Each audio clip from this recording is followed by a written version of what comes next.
This presentation is made possible by these amazing individuals and organizations, whether it was through Patreon, Super Chats, Super Stickers, or by watching, liking, and commenting. I really appreciate each and every one of you.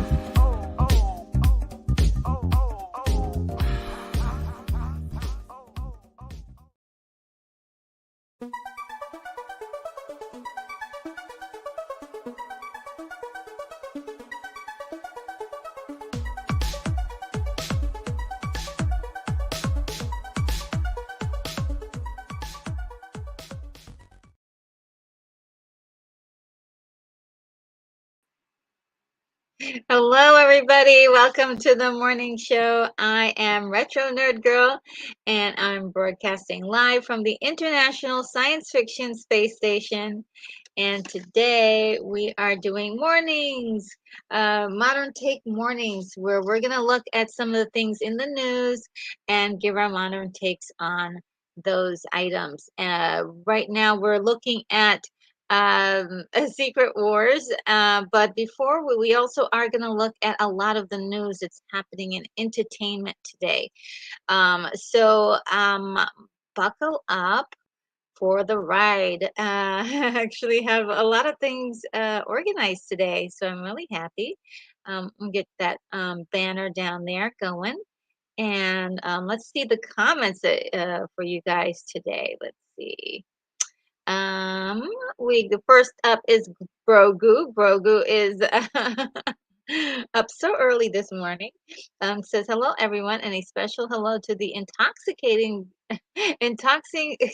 beautiful retro nerd girl, RNG. Thank you for the stream yesterday. Thank you. Getting extra nerd girl is like finding $100 in your pocket when you need it. Well, oh, that's really sweet. Yes, you guys don't understand how much I needed that stream yesterday. It was really awesome. And I it's kind of nice that I got the managed to get everything perfectly right this morning. So it's starting off as a wonderful day.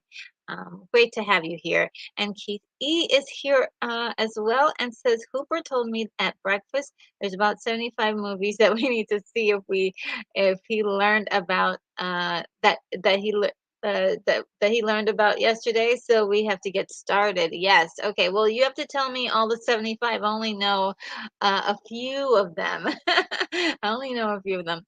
And Unicorn Rampant Studio is here and says, "Happy morning, America." Oh, that should be the name of a show. Good morning to you as well. I hope you're having a wonderful morning. And thank you for being here. William Blake Hall is also in the house. This just got started. RNG is always on. What are the subjects? I'm not following Secret Invasion. Hey, Brogu, Keith, and Unicorn. Well, yeah, I will, sit back, relax. I got topics. I got some other topics besides Secret Invasion, but I am gonna give like a gentle rundown of episode 3, no spoilers. But I am, just gonna talk about it for a little bit because we are following what's happening there and giving our modern takes on it. And Keith E says, "Good to see you, Unicorn. Other beautiful day in Pittsburgh, I'm sure." I'm just gonna skip around a little, and in response, a little steamy, but yes, it is. Yeah, well, it's really interesting because today it's only where I'm at, it's only 61 degrees. That's kind of chilly, isn't it? For this time of year, used to the 90s. Um, and I'm just gonna uh, uh, browse down a little bit. And William Blake Hall says, "Good morning, RNG. If I may be so bold, yeah, what are the topics?" I think I kind of went through you. And Keith E is confirming, "I can hear you. I can hear you." Yes, we've landed the plane this morning. People can hear me. They can see me. I'm live. This is wonderful. Uh, and William Blake Hall says, "All hailing frequencies open, Lieutenant Retro International Science Fiction Space Station looking fine." Wonderful, wonderful, guys. I am gonna get started with the mini presentation for this morning. Um, so it is. I did manage, as you know, on Tuesdays or Tuesday nights. They drop these weird Disney Plus drops their episodes like late at night. So I was gonna watch it late last night, but I decided to watch it this morning. So I did manage to catch it this morning. But before we go into those topics, I just wanted to go over a few things I didn't get to last week. So between this week and last week, Alan Arkin passed away. And so I just wanted to do a small little commemoration for him, um, just to remember a few of the things that he did. Now, these are not all of his accomplishments, of course, but I'm going to go from uh, the the latest, meaning the closest to this time, to his much earlier works, and see if you guys remember any of the stuff that I'm going to recall here. Definitely a movie and TV legend. He did a lot of television. I didn't cover all of his TV shows, but he did an extremely a lot of television, and he was quite the actor, very seasoned, brought a lot of gravity to a lot of the movies that he was in. Also brought a lot of comedy, a lot of comedy. For a long time, I didn't know he had a brother, but he does have a brother um, as well, who is in the business. When you see his face, you will recognize him almost immediately. And yeah, it's just really sad to lose Alan. But yes, he had a wonderful, long life in the the eh, eh, the Hollywood scheme of things. Let me see. I just see someone here. Let's see. Um, William Blake Hall says Gattaca. That's right. He was a detective. Yes, he was. That movie. Yeah, just love Gattaca. It's definitely one of the movies I plan on reviewing in great detail. And he was in that movie and was excellent in it too. Excellent. What an excellent choice. El Necron is here. Hi, El Necron. It's so good to see you this morning. And saying hi to everybody. Everybody do say hi to El Necron. We are going to be streaming together today, I believe. um, and Unicorn backs us up here. He says, "Dang, Gattaca was great, wasn't it? Wasn't it good? That's a really a good mystery noir, future sci-fi kind of thing, with a lot of really good messaging in it. Inspirational too. It's at the same time very inspirational, um, and incredible. All right. So, oh, Daryl Johnson is here. Let's see. I can see Daryl Johnson. If I can get one here. He's saying hi to William. There's Daryl Johnson. There we go. Hello, aren't you? Yes. Good to see you this morning, Daryl. Yes. So he was in these movies. And here's some more of his early life here, early movies that he, let's see, earlier things that he was in. Of course, The Rocketeer. A lot of people know him from Glenn Ross, Edward Scissorhands. He played quite a funny character in that. The Last Unicorn, which I reviewed on this channel. Um, Full Moon High is a movie he did also with his brother. Plays a small part in that movie, but it's hilarious. Um, and he did some work in television with Carol Burnett, Captain Kangaroo, and Sesame Street. They weren't for very long, but you can see where he was developing his craft as a comedian and actor, or actor with those kind of skills. So it's just really nice to remember an actor like this, and you know, um, he's resting in peace right now. And Daryl says The In-Laws was great. Oh, and I never saw that. William Blake Hall says, pleased to learn that Outcast Creative and I are both escaped from Sobibor fans. Oh, cool. And Keith E says, hey, Sarah, Roland, Al, Nick, God knows how Siri spells. Oh, yeah, you're having some Siri error. I don't know. I'm trying to think who Sarah is. Oh, You're saying to "Hey Siri," and she's thinking that you're saying "Hey Sarah." Interesting, Keithy. Hang in there with Siri. And then we got to Julian Sands last week, who it was unfortunate that they did find his body, um, and it turns out that he was very much aware of a lot of the dangers of hiking and what was going on there. Um, this is one of his quotes from this article that you can probably get from Variety. He says, "I found spooky things on the mountains when you're." Um, oh, maybe I should. There we go. I found spooky things on mountains when you know you're in a place where many people have lost their lives, whether it be on the Eager or in the Andes. You may be confronted with human remains, and that could be chilling. It's not necessary. It's not necessarily supernatural. It's possibly all too natural, what I would call hypernatural. You are in the presence of big nature, and big nature is revealing itself in all of its power.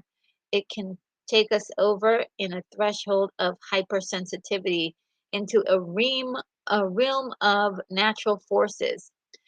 So it looks like he was well aware that he was in a place where where it was dangerous, but also in awe of that wonder, of that, he had uh, gone through so many of these trips and was able to survive. So it's kind of an interesting article.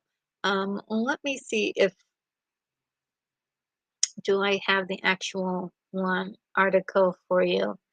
Um, I think I lost it along the way, but I thought it was fascinating, and it's kind of an interesting look into what he was thinking while he was hiking, his maybe his last thoughts. So um, let's see what you guys say. William says, I knew Julian Sands mainly from the title role in Warlock. Oh, yeah, yeah. I didn't see a lot of things of his, but I thought he was, and the things that I did see, I thought he was really good. Um, Brogu says, Alan Arkin was a great actor. I love the role he played in Get Smart. I like the scene when The Rock staples papers to the head of another agent, and Alan says, "We don't do that. That's CIA crap." Interesting, yeah. Um, and let's see. Then, let's see.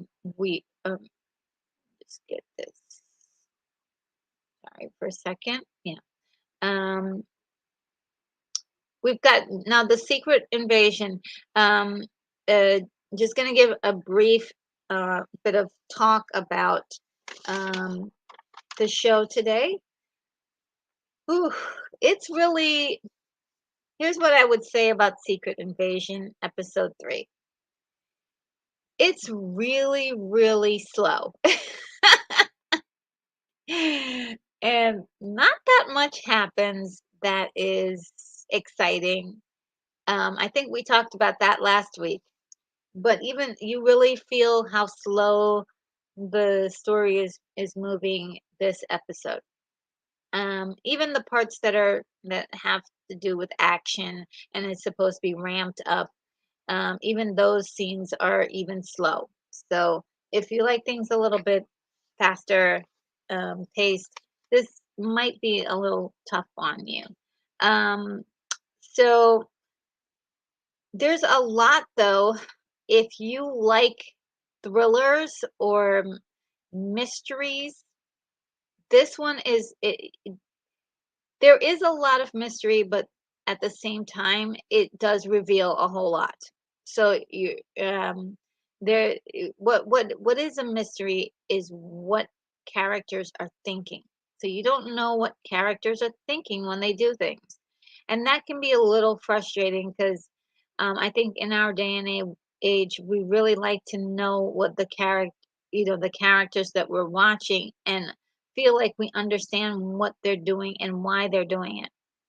So we have this character I talked about before, the daughter of one of the Skrull leaders that has been working with Nick Fury for many, many years.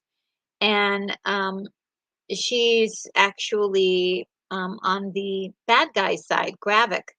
And, as a character, Gravik is definitely um, being showcased here. We're getting a lot of um, Gravik's storyline, and it's getting better, I think, and that's developing nicely. So we're getting a lot of motivation for the bad guy. Um, we may not identify with it, but it's a way to go. Like, if someone hits two people, one person will hit back, and another person will try to find out why it happened. And he's the kind of guy that not only will he hit back, he will he'll hit you twice. He won't just hit you back; he'll hit you twice. So Ravik's idea in his mind, as far as we can say, is just exterminate humans. Um, he has an extreme hatred for human beings and wants to get rid of them. And he has a good plan to do that. Again, same plan as last week. Get humans to fight amongst each other, and then at the same time slide right in there. He's got key people in key operating positions all over the globe, and that's how he plans on exterminating the humans. His other plan is to um, make all of the Skrulls super Skrulls. And I really hate that term, but even the show uses it, super Skrulls. I'm like, did you really need to write that? But yeah, it was written, it was spoken, and so there's where I kind of have a little issue with some of the writing. But again, it's really, if you would, it's a snail's pace is really the biggest problem that I think is this has a challenge of defeating, because a lot of people will not hang around for long episodes of something like this. Um, and so I think there's a lot of like, who can you trust, who can't you trust, or where are things going, this person. So a lot of people have their lives are in danger, which it creates a little bit of tension. But at such a slow pace, it's not enough to really push you over the edge, or freak you out, and really deliver the goods like it should. So the pacing is really a big, big, big problem. I would give this episode a 6.7. Um, it's decent. It's a decent episode. I see where they're definitely doing a lot of interesting things. In the opening sequence, there is a scene of chess, so it's almost like Gravik is playing chess with the Skrulls and Nick Fury, and really, uh, there is a thing between Nick Fury and Gravik. There's a lot of um like a revenge play going on between the two, and hopefully we will see that come kind of develop after episode 4, and because there's only 6 episodes in this whole series, and yeah, that's we're hoping to see some you know pick up the story, because right now It is moving very slowly, and it just needs a little bit of juice, a little bit of spark,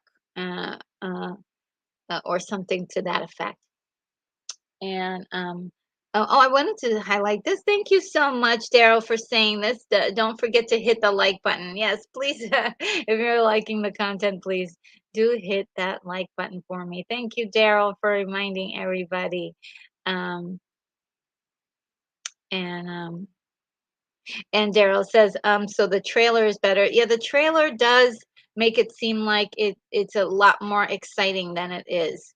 Let's just say. So the next story I've got here is the SAG-AFTRA strike, guys. Um, Oof, this is really, really scary. Well, not seriously scary, but well, actually, it could be seriously scary. Could put a lot of people out of work, and it could really devastate our economy globally.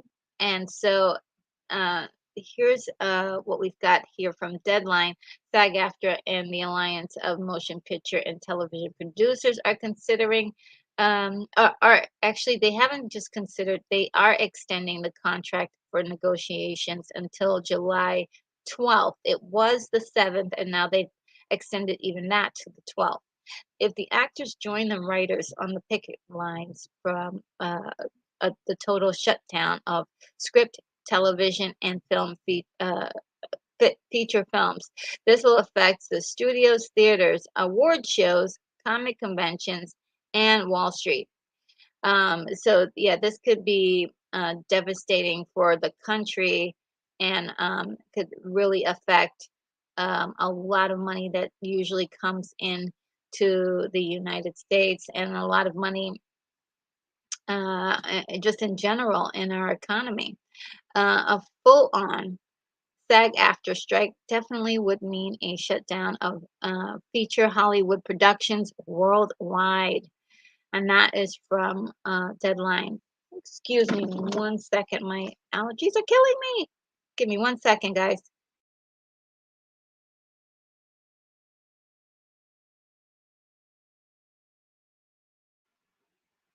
All right, that was a little bit more than a second, but I needed it super, super fast.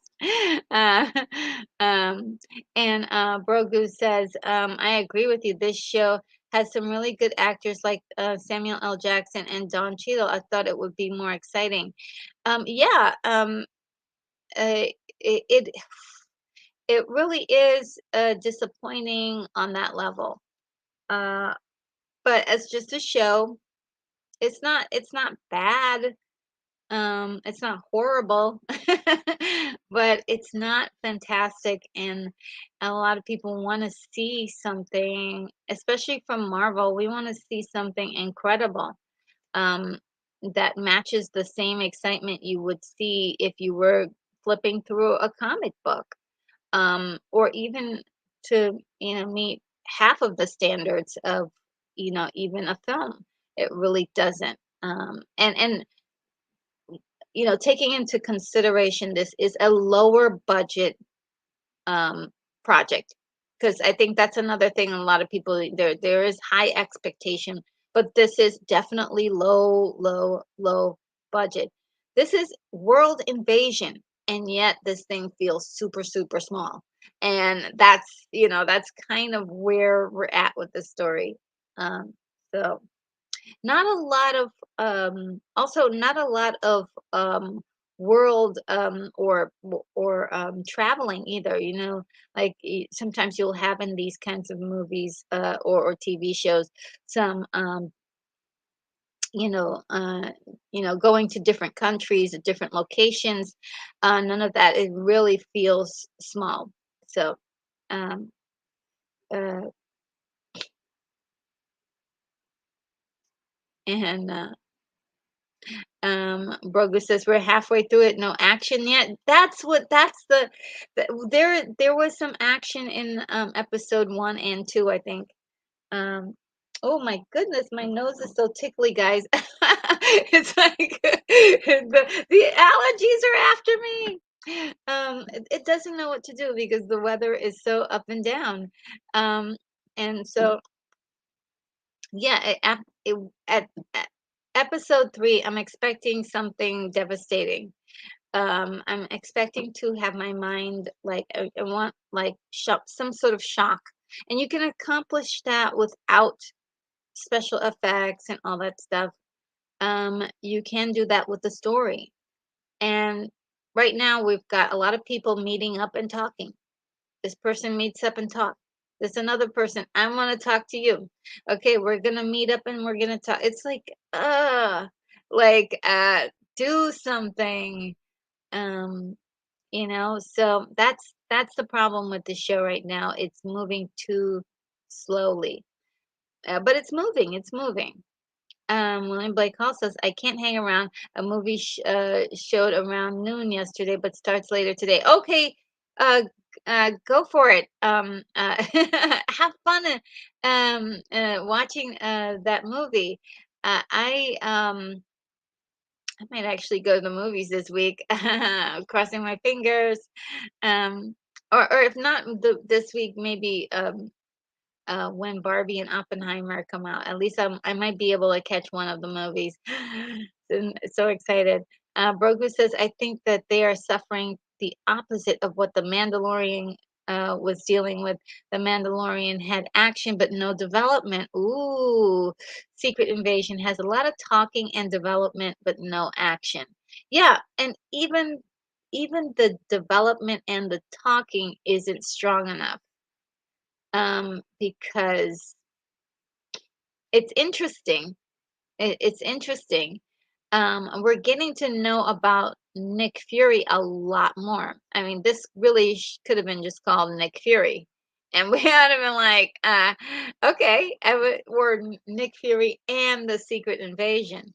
Um, it's more about him, Talos, and Gravik, and it's not really weaving enough threads between Gravik and these guys. It just barely does, and why he hates them so much, or why he hates humans. That doesn't ex- that's not explained.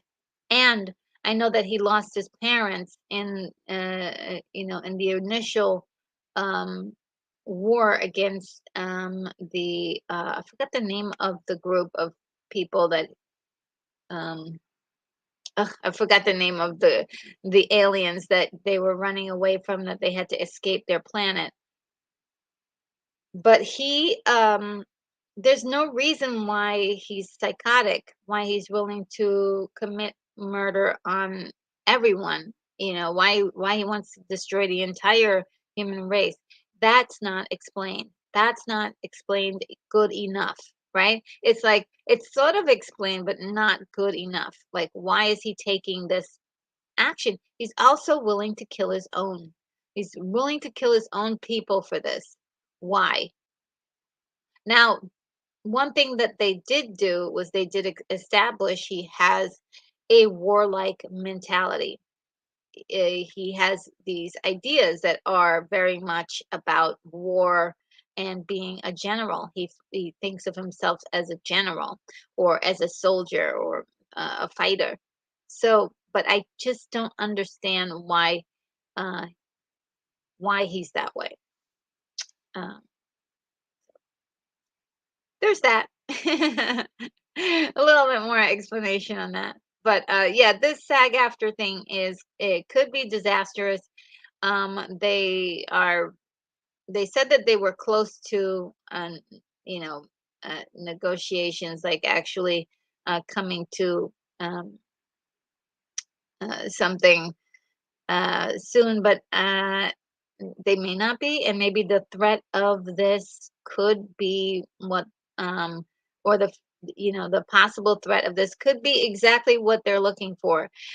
So it's up in the air. We have to wait and see what happens, because there really is no other recourse right now. But this could be very bad for the entertainment business.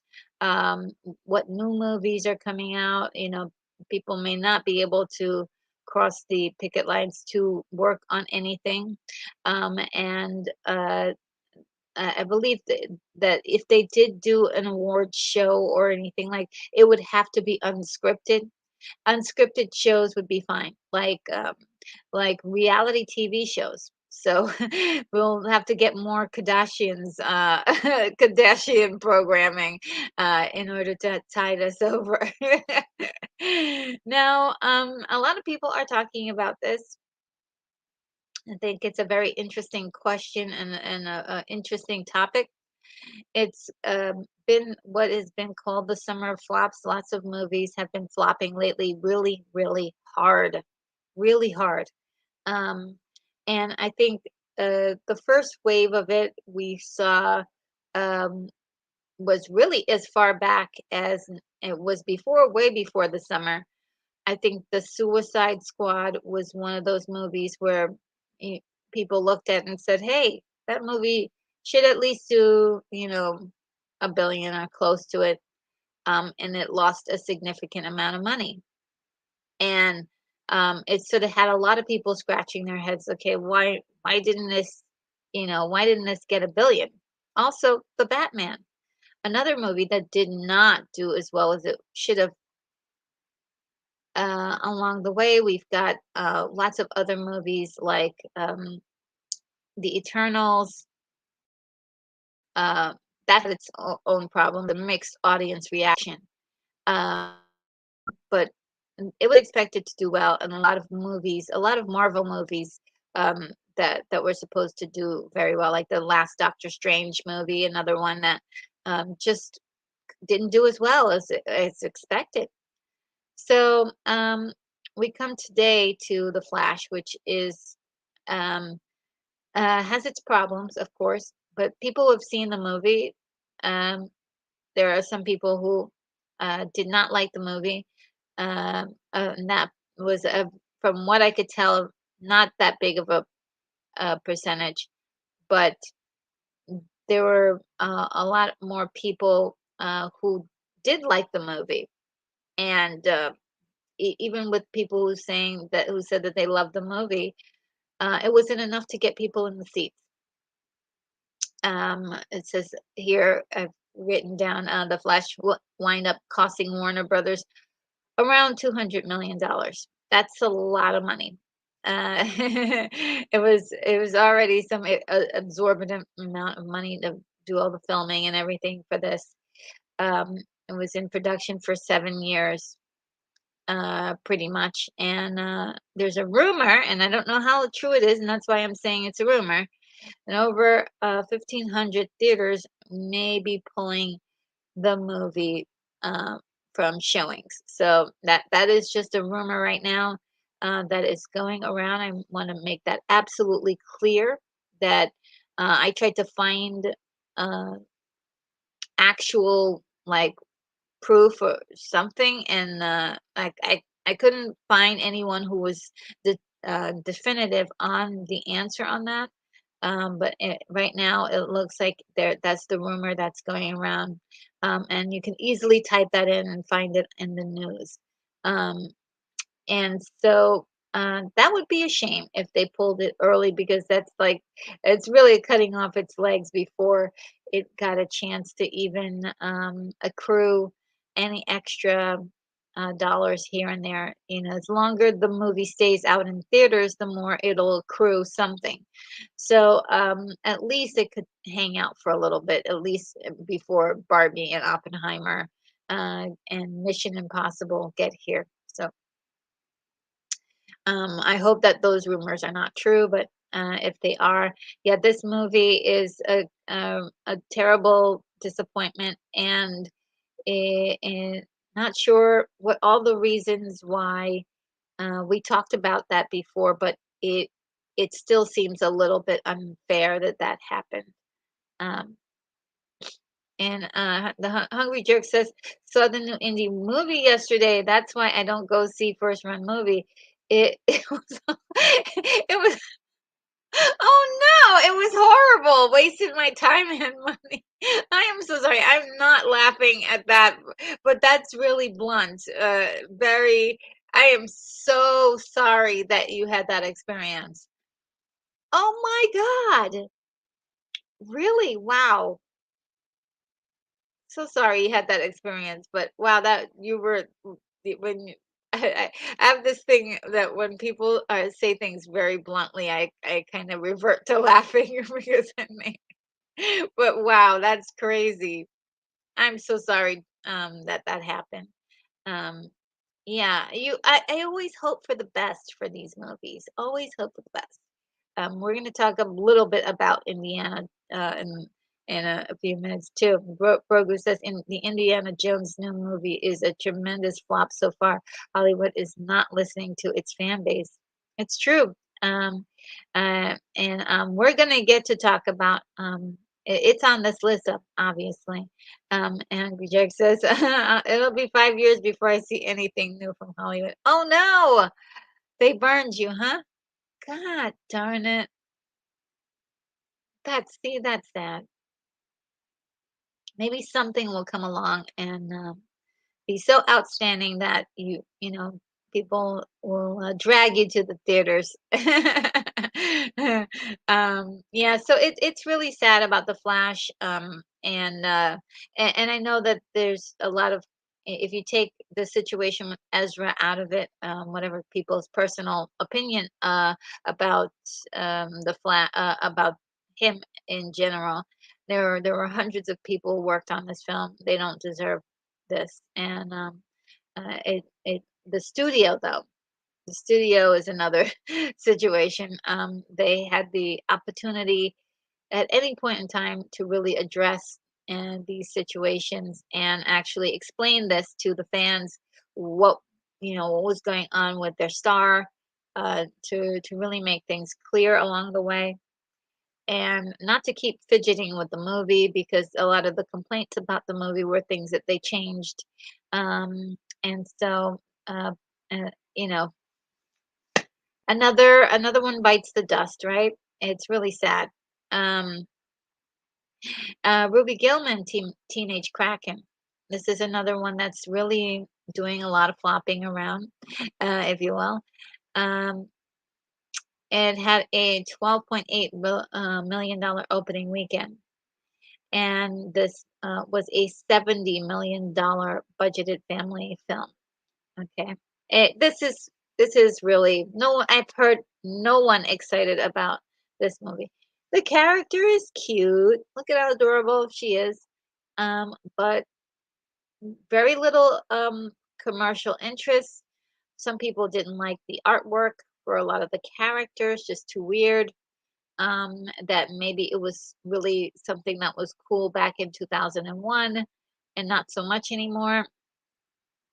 So there's a lot of stuff going on here that uh, that people are having an issue with. Some people, and one of the critics that I watch a lot uh, said that he really liked it. Uh, is it's Eric Weber. He's usually really, really tough on a lot of these movies. He said that he enjoyed it. Um, and I've heard from other critics it wasn't their cup of tea because it was a lot like Turning Red. And for some reason, a lot of people hate Turning Red. And I'm like, It's okay, you know? I mean, it's so it's pretty sad. A lot of these movies, they're really not getting a chance. Somebody was said that it really should have just gone to streaming immediately, and maybe so. Maybe that's the place where a lot of these movies need to go, unless they're extraordinary. And we've come to Indy 5. Oh man, I can't wait to see this, honestly. I cannot wait to see it. Indy 5, Disney's Indiana Jones, The Dial of Destiny. 60 million in its opening weekend. Huge, huge loss for the studio. One of the most expensive movies ever, at a cost of 295 million before marketing. So the marketing is probably going to be make it 350. Yeah, really, really. um, terrible. Um, there's most people did not, from what I've been looking at the different reviews, most people have, big complaints about this movie. Big complaints. Even people who liked it had big complaints about this movie.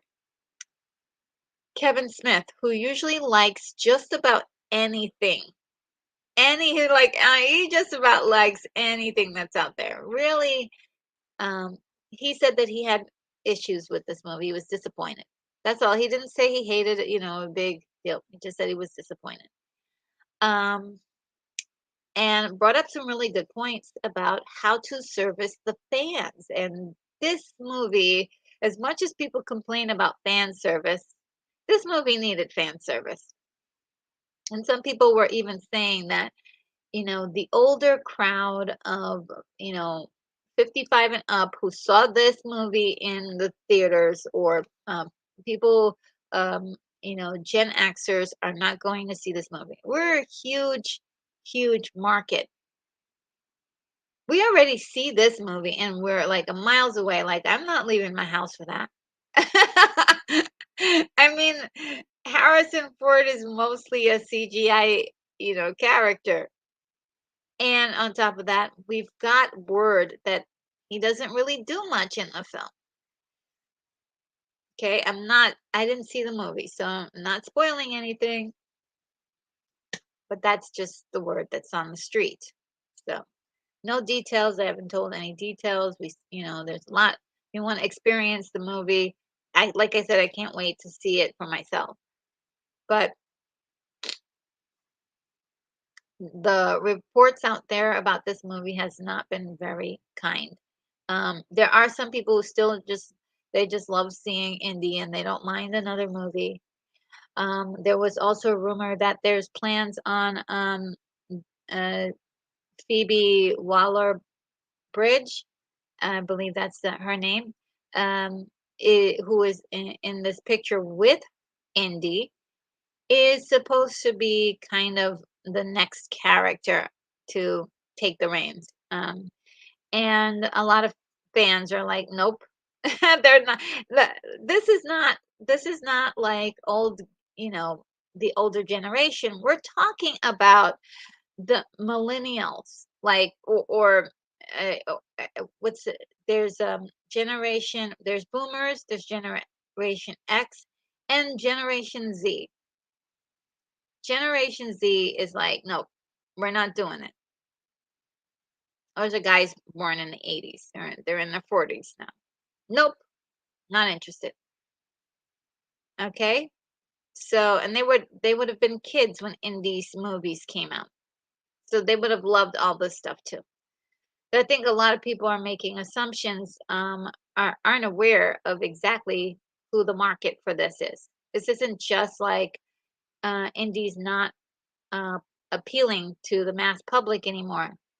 Indy's not hasn't been doing that for a long time. I mean, Crystal Skull has a lot of haters, and there's a lot of problems going on with that movie, even if you don't hate it. And I don't hate it. It's just I had problems with it.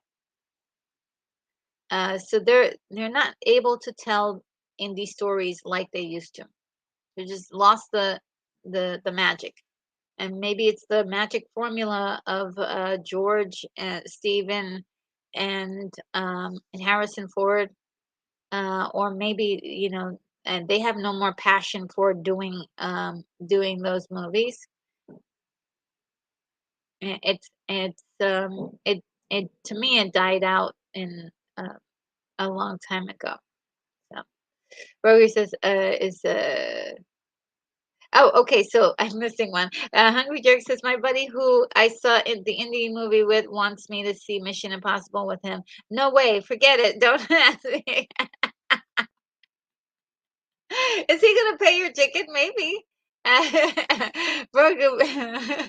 Amen, Hungry Jerk. Oh, man. And I'm going to talk about Mission Impossible in a few minutes, too.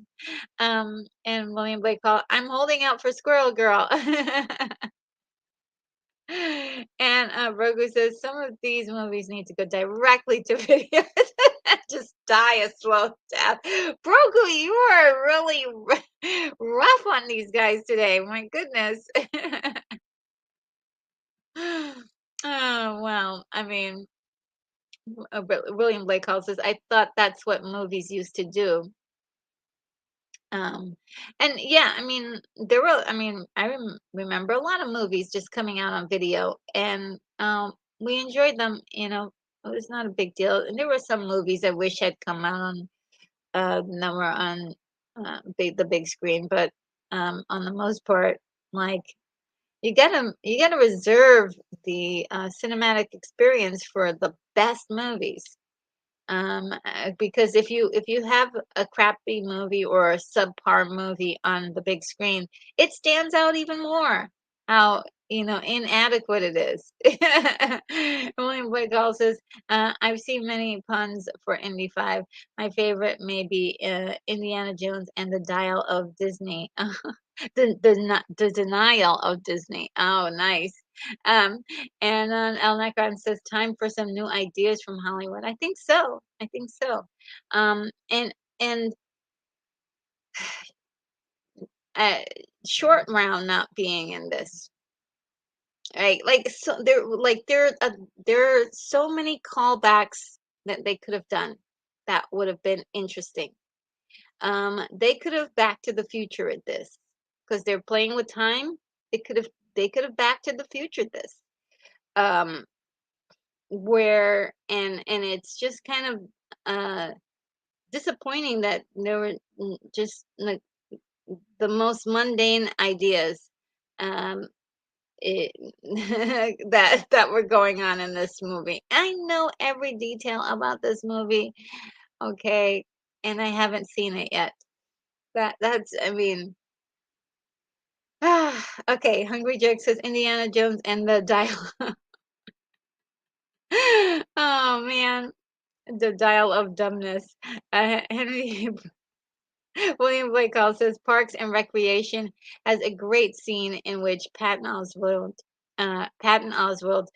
gives a spontaneous synopsis of an insanely huge project emerging the Star Wars and Marvel universe. Maybe that's the spirit we need. Oh wow. And Brogu says Hollywood needs some new blood. These old Hollywood executives need to step aside. I say that's someone who's no spring chicken. Oh, I say that as someone who's no spring chicken. It could, I mean, I think wherever the ideas come from, just get one, right? But this idea was, I would say half-baked a little. Because the story plot for me doesn't seem very interesting. It's not motivating me to uh, leave the house, and neither is that trailer didn't do it for me. Um, it didn't excite me. Didn't you've got to sell the audience in the trailer, and that's a big piece of this whole marketing. Same thing with this movie. The trailer did not look interesting to me. When I did see it, it just didn't look interesting. But you had a like the Flash looked interesting. I thought it did. Just you know has its issues. Now, The Little Mermaid, believe it or not, is didn't make $1 billion. It still has a few more weeks left. I mean, it's in theaters until August 26th, so that gives it some time to earn more money. Um, and it's got the total production is 250 million. It hasn't broken even yet, really, because you need twice as much as what you spent plus marketing. So it's like just coming over the edge, like, ooh. It has a chance to do that. And so um, The Little Mermaid is swimming closer. away from being a complete flop. As a lot of people are like, "Oh, it flopped so hard." It's not over yet for the Little Mermaid, but there isn't a whole lot of time left. It really depends on how many people go back for second viewings during the summer. They might, people might decide like, hey, we're gonna do Barbie and we're gonna go do Little Mermaid. They've got like a week to do that because we're talking like literally days because well, actually a month. They have a month to do it. So that might be a strategy some people do when they go out to take their entire families uh, for like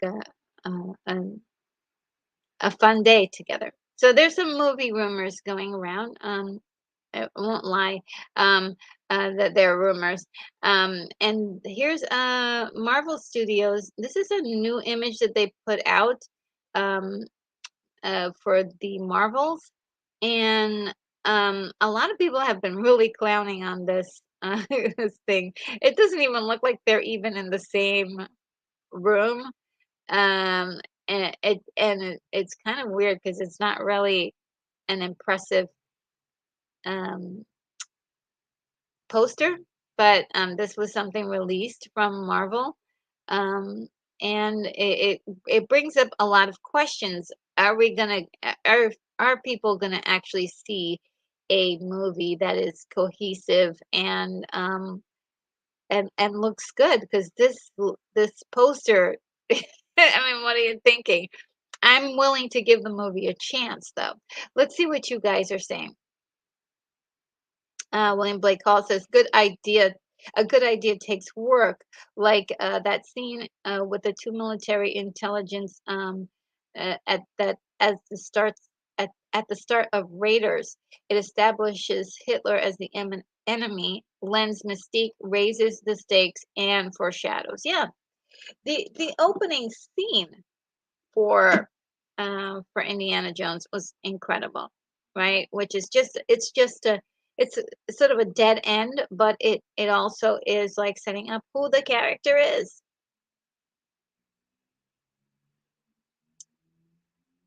and what he can do, and that he doesn't always win. He doesn't always win, and to really like we need some storytelling again. All right, the allergies are doing their worst to me. I need a real break to take care of this. They're coming after me. Um, so give me 1 minute. I am going to use the video. I really hoped I wasn't gonna have to use the video, but here we go.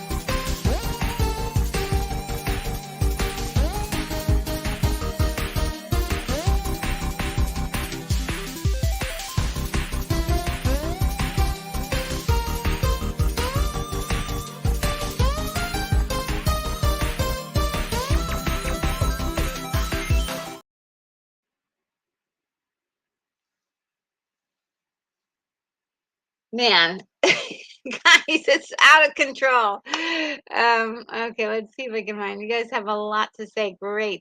All right. William Blake Hall says a little work can yield a very solid story. Yes, yes, absolutely. I do think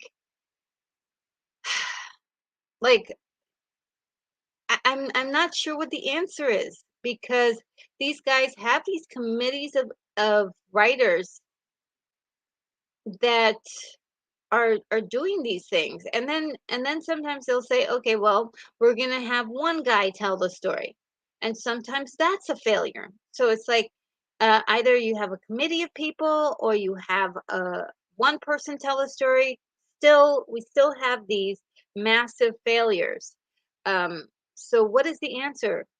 I mean, I heard somebody a few days ago say, "Oh yes, we need committees of writers," and I'm like, that can be a problem because maybe everybody's not on the same page of where the story should go. Brogu says, "I really believe that they handed the reins to Shia. If they handed the reins to Shia LaBeouf after the Crystal Skull movie, things would have been totally different. I know there were some personal problems with Shia, but let it die. Let it die down." Yeah, I trying to think. Like Shia may have. mm, I don't think he likes working for like big studios. He does not like any of those guys. Um, and maybe it has to do with his history. Maybe it's just there's something about working for big studios he just doesn't like. Um, and I don't think there's any way to get him on board with anything. Uh, but when he was younger, I think he was really more open to the ideas. Just now, um, he probably realizes he doesn't have to work for them. Uh, And so that is a big question. Like, how do we've got like situations where we have these people that are being hired, but they aren't being they're not being signed for long contracts. Like if I was writing a story for Indiana Jones and my actor for Indiana Jones is getting older and there's a young kid that is in that I put in place, that would be the next character. That would be the next character. And they still have an opportunity to do something incredible, believe it or not. And we've got Short Round, right? Keiki Kwan is still out there. He's still active. He can fight. He can kick butt. I wouldn't mind seeing a short round movie. Okay, I wouldn't mind seeing a short round movie. Um, and yeah, just saying. But eh, I don't trust Hollywood to write that good. I mean, to actually put together a good storyline. So um, I'm worried for the future of films. To be very honest.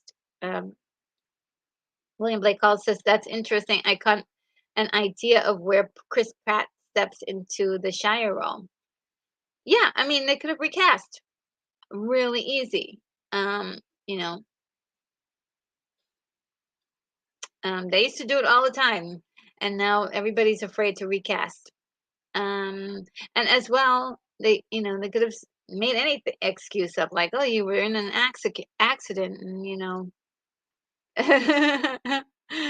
oh, we have to build you a new face." And Broku says, "The Marvels. I would rather see the reruns of Electro Woman and Dyna Girl. Those were fun. Okay, I like that. I like that. That TV show. And there was a movie that was done. I actually like that movie too. It was so silly. Definitely not up to par with any of this stuff, but definitely a lot of fun." And Daryl Johnson says, "From what poster? No thanks. I'll pass next." From that poster. Yeah, that's a terror. Like, oh my God, that somebody releases. This is the mock-up that you do before you make the real poster. Like, this is they say, "Oh, this is how I want them to look. Now do make my poster." Uh, yeah, I don't know what to say because I don't want to clown on, somebody's hard work. But it I can do this. Like, I can do this.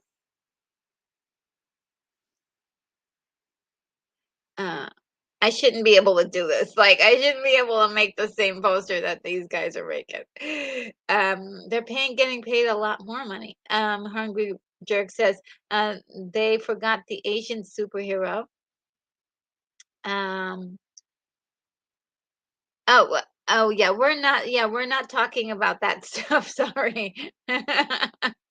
Yeah, if we don't want to talk about politics, we're just not going to get started with talking about it altogether.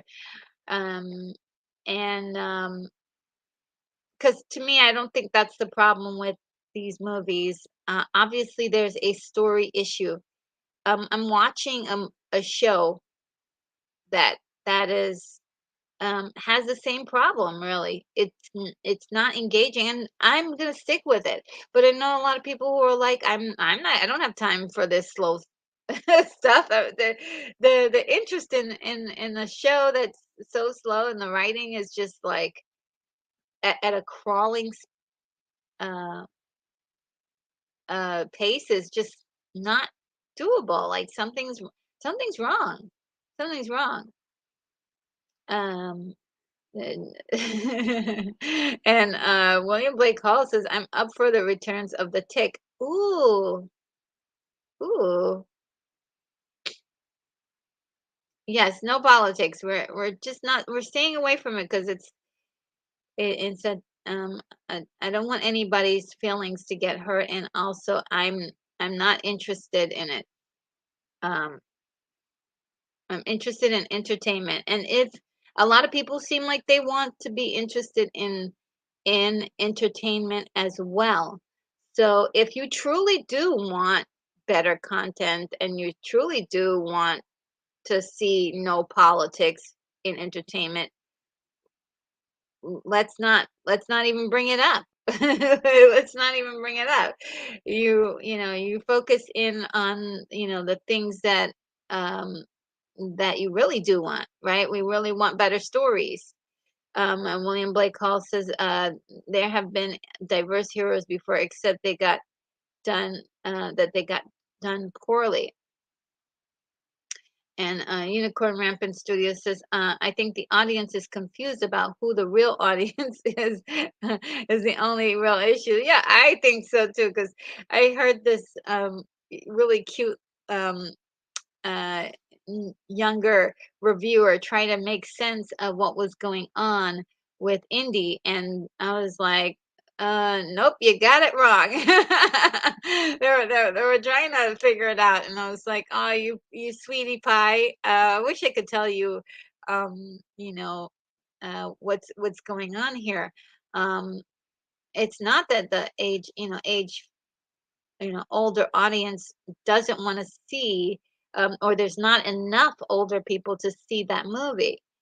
It's just that it's a movie that doesn't have what the audience is looking for, and what they're looking for is Raiders of the Lost Ark. They're looking for traces of their hero, Temple of Doom. They're looking for the Indy from the Last Crusade. They're looking for our that hero. Where is he?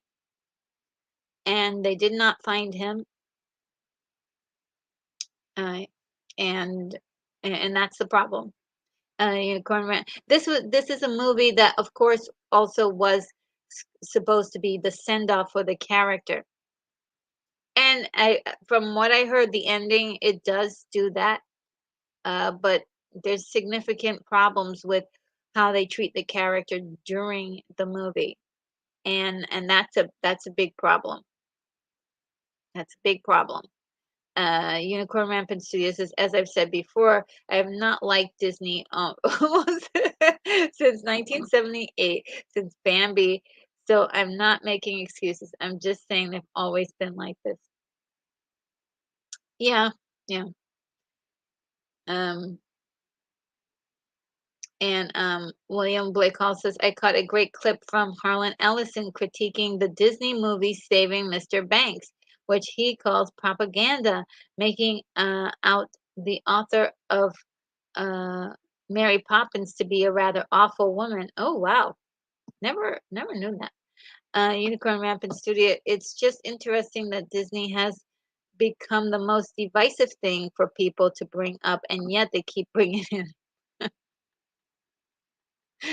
And Keith E says the strikes are not going to be a problem. Everything I watch is 20 plus year olds. And William Blake Hall says, I think it's a simple rule, cast last. I think there's a superstition nowadays that if you front load something with the right cast, that you're covered. Generally say no. Story first, cast last. That is a very good idea right there. And even I know there may be some people who do not like James Gunn, but he said that that's something that he does too. He writes the story first, and then he casts the characters. So that is like um, uh, something that maybe used to be used, but they're not don't seem to be using anymore. But um, even if so, Unicorn is backing up there. Even with so, okay, let's look at a movie that like The Flash, for instance. The Flash is a great example of a movie that has a lot of the things that people are looking for. It has from the old, the new. We do have that problem with Ezra Miller, um, and his or sorry, their portrayal on screen, and so and their personal life, and so that whole thing is blown up. It's like there's people who are just not going to see it no matter what. Like literally, guys trying to pry their girlfriends to go see this movie.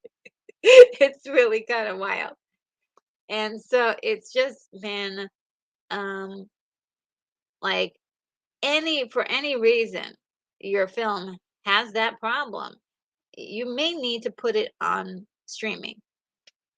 I think that would have been the proper thing to do, but so anyway, back to the Marvels. This does not look inviting, exciting, fun, action packed, or anything. This I can do this poster right here. I like literally could. No problem. The other two movies that I think are in trouble are Blue Beetle and Aquaman. These Blue Beetle is supposed to be part of the new DC universe that's being built right now, and that's fine. But Aquaman, on the other hand, is kind of on its own. The entire world of the Justice League, which he's a part of, is not present in the movie, I believe. Or if it is, it's pretty much a dead universe. There's no more content being made for the universe, and so he is kind of out on his own. And so it will be interesting to see if anything happens with Aquaman, good or bad, because there may be a significant amount of ladies who go out to see Aquaman. It does, a lot of people love Jason Momoa. They love him as his character, and they love his, the way he looks. So that might be a thing that helps Aquaman is, the female audience that he garners. So there's a possibility. He's also very well liked. So, but I'm still afraid for Aquaman in general because it's also got its own um, controversy with Amber Heard still being part of the movie. There've been people calling for her to be replaced or for her to be recast, and the studio still is like, no, we're not. No. They're just so stubborn over there at Warner Brothers Discovery. And so they've been sticking their guns to this. It may be another thing where it maybe should be part of, just put on their Max channel, like just put it on streaming or something to that effect. So sadly. Now, right now there are a couple movies that have some buzz, okay? Oh, let's see what you guys are saying. Let's see what you guys are saying. Oh no, I think I lost my place. Ah!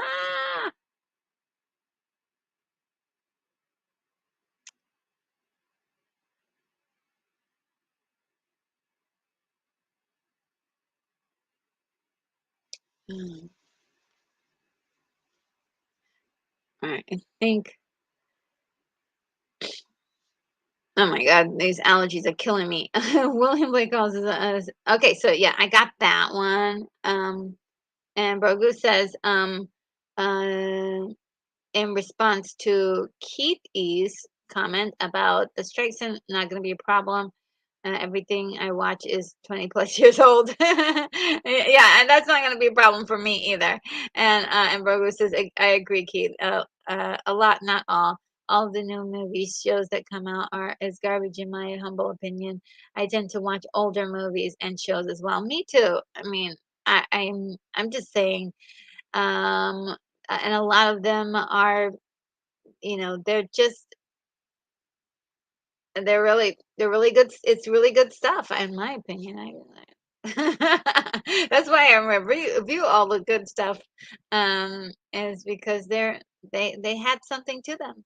And Daryl Johnson says they cast first, to let the a name to get a name to help sell the movie, and yeah, that's a big problem. And it's sort of like, they've done that for years and years, but it is also a big problem that they should, um, try to not do anymore because it's not working. It's not working. William Blake calls it, these are great days for catching up on TCM. It's true. Yes. Oh, wonderful idea. And Keith E said, which I also have an update on the TCM thing. And Keith E says Aquaman just doesn't hold water. Pun. Carried the old gangbang. Cheryl, Cheryl, what?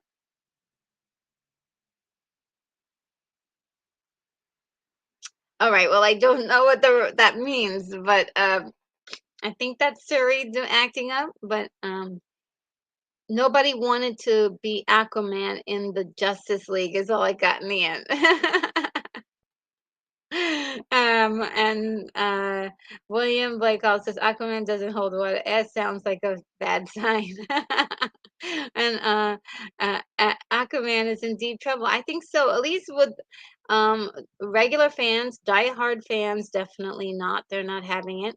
Um, a lot of people are just not having it. So it's gonna be a tough one for Aquaman. I'm really scared for for both those movies actually. And Blue Beetle is, I mean, it's probably gonna get like boycotted like crazy because there's just too much infighting amongst fans and studios with the fans, and it's like you guys never the studios never should have been fighting with fans.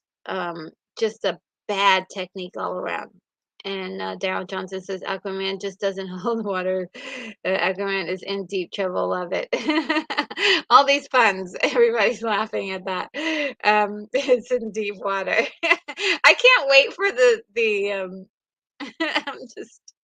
That's really hilarious. But I hope it's a good movie. I hope it's a good movie.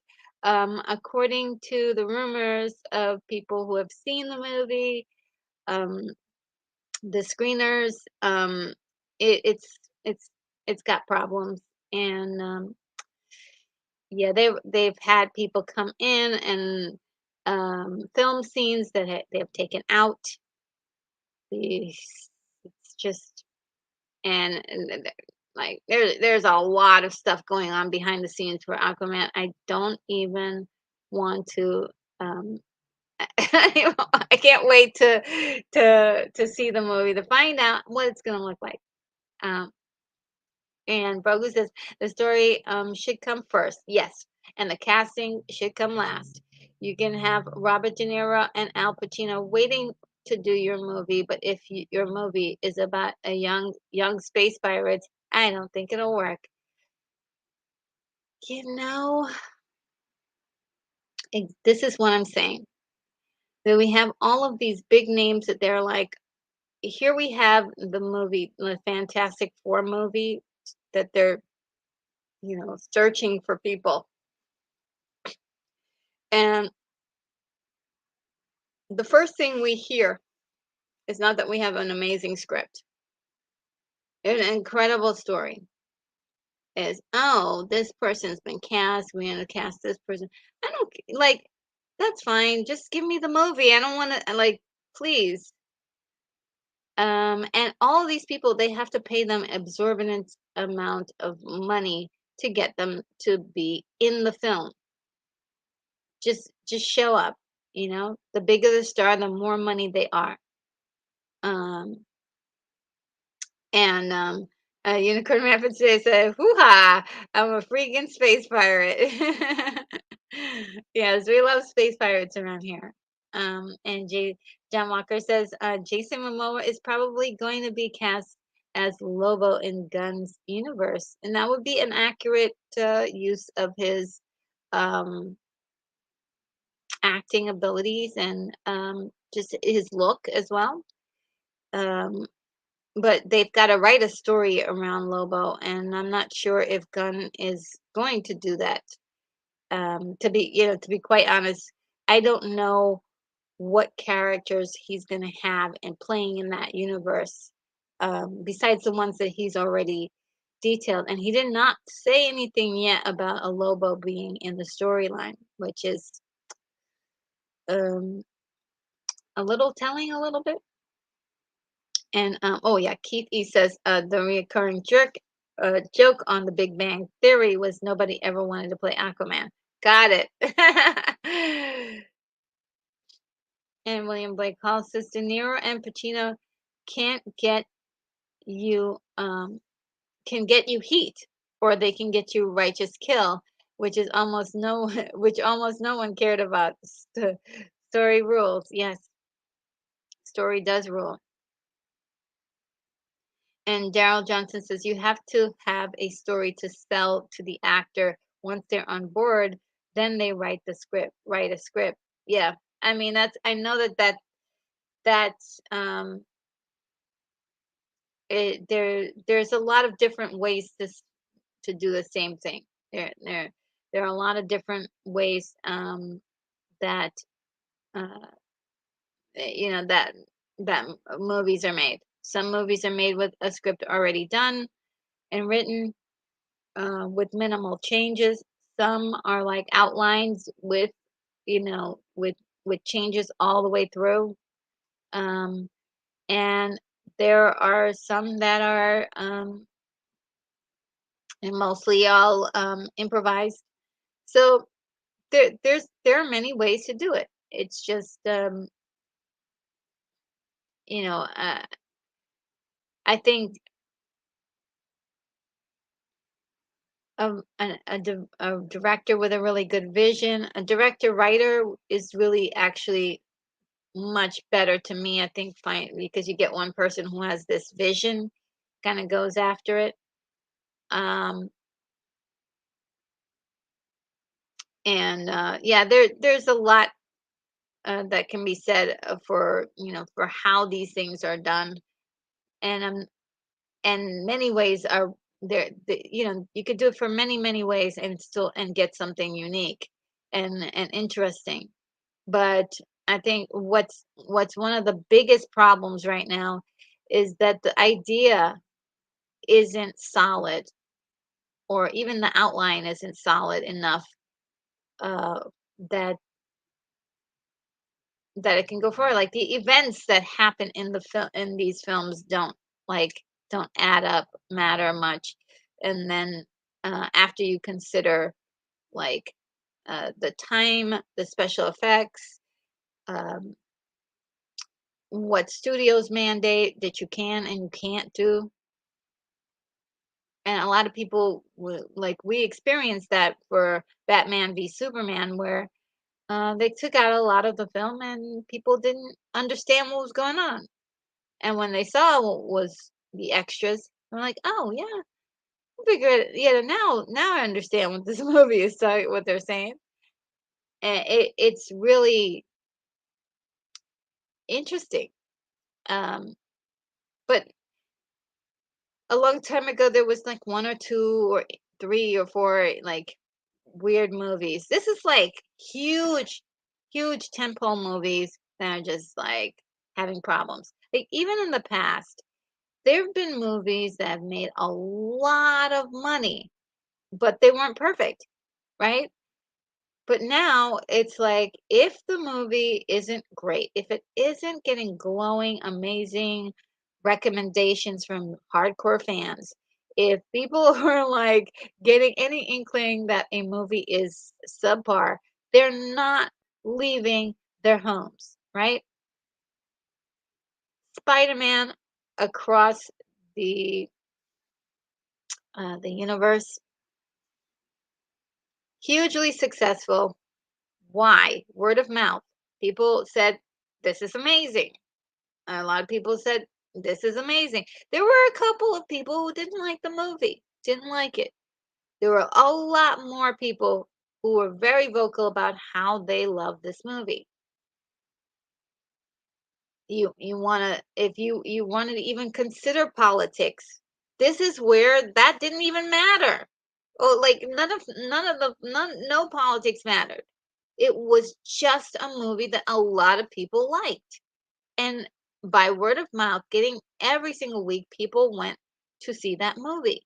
And people are, are still raving about how good this movie is. Everyone. Even like the people who are like, I hate every movie except this one. That's what's happening with that movie. Top Gun Maverick, right? It blasted through all of the ideas that okay, people are still shy to go to the movie theaters after COVID.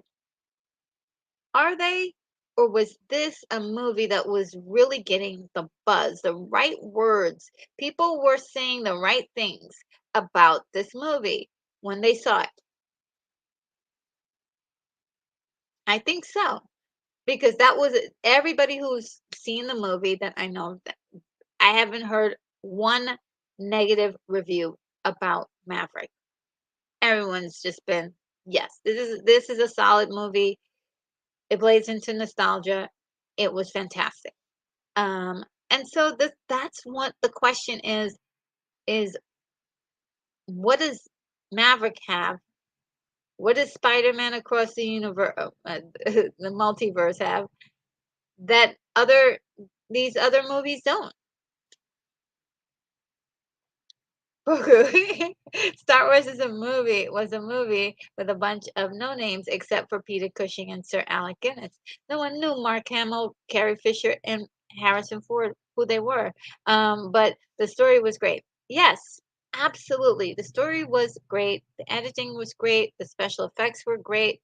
Um, and a lot of that, and I know a lot of people, I don't know if they agree or not, but that was really the struggling and the the effort on a big part to Lucas, George Lucas, who really, really, struggled with that movie.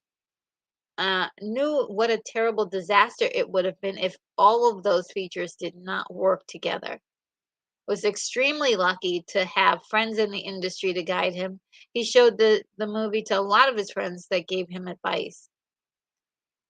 Um, and John Williams doing the score, that was at the suggestion of Steven Spielberg. So that movie was done with passion, love, lots of sacrifice. These movies, I think they're not saying that the movie makers aren't sacrificing enough, but I think a lot of the really great movies come with a vision, and that's, when you're saying, okay, well, we're gonna get a committee to write a story about three women in outer space, or three women who have superpowers, and uh I haven't seen it yet, so it could be brilliant. It could be brilliant. I'm not sure. But uh, so far the premise is not really driving me to want to go see that movie. The poster, the simplest part of the process is not driving me to want to go see that movie. I gotta leave my house. That poster is not telling me that I need to leave my house, right? So, Keith E says, when was the last time you learned a new song? So I was I said these very same words, maybe a week or two ago. When was the last time that somebody created a song for a movie just for that movie? It's been like, let's drag up some song from the 70s that somebody else wrote, um, and add that, add that to the soundtrack. How many popular songs can we fit in the soundtrack that everybody remembers, for the last 30 years? Like, that was cool the first couple of times, but it's really lazy now. It's really lazy. I don't want to see that. I don't want to hear your mixtape in the you know what I mean? I mean, they were cute, but I mean, right now, like, can we get a song made for a movie that's a banger?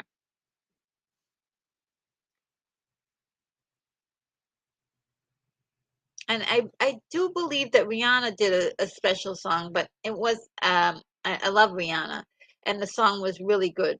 But I'm talking about one that is like an earworm that can't get out of your head anymore.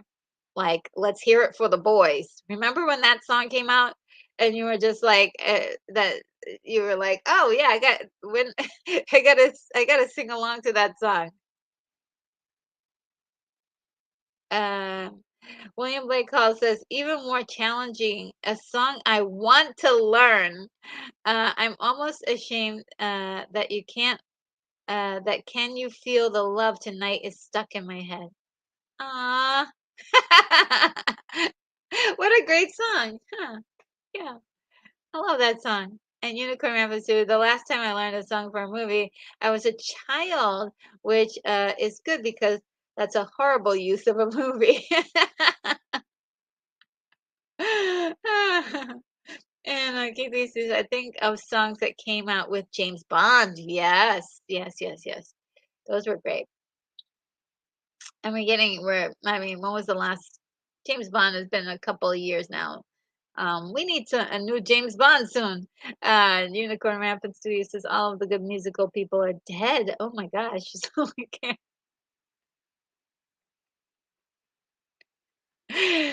Unicorn.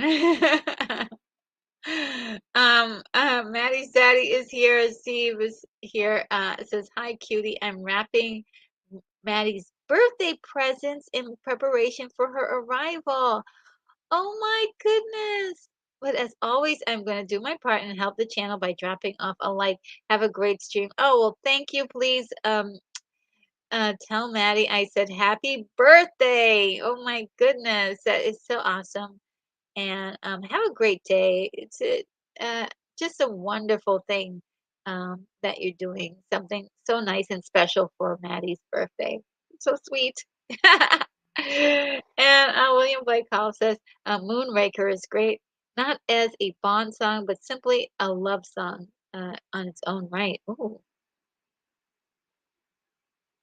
And Unicorn Rampant Studios says, obviously, when I'm talking about movies in the 50s and the 60s, those were not current. Anybody can always learn songs from movies because they still exist.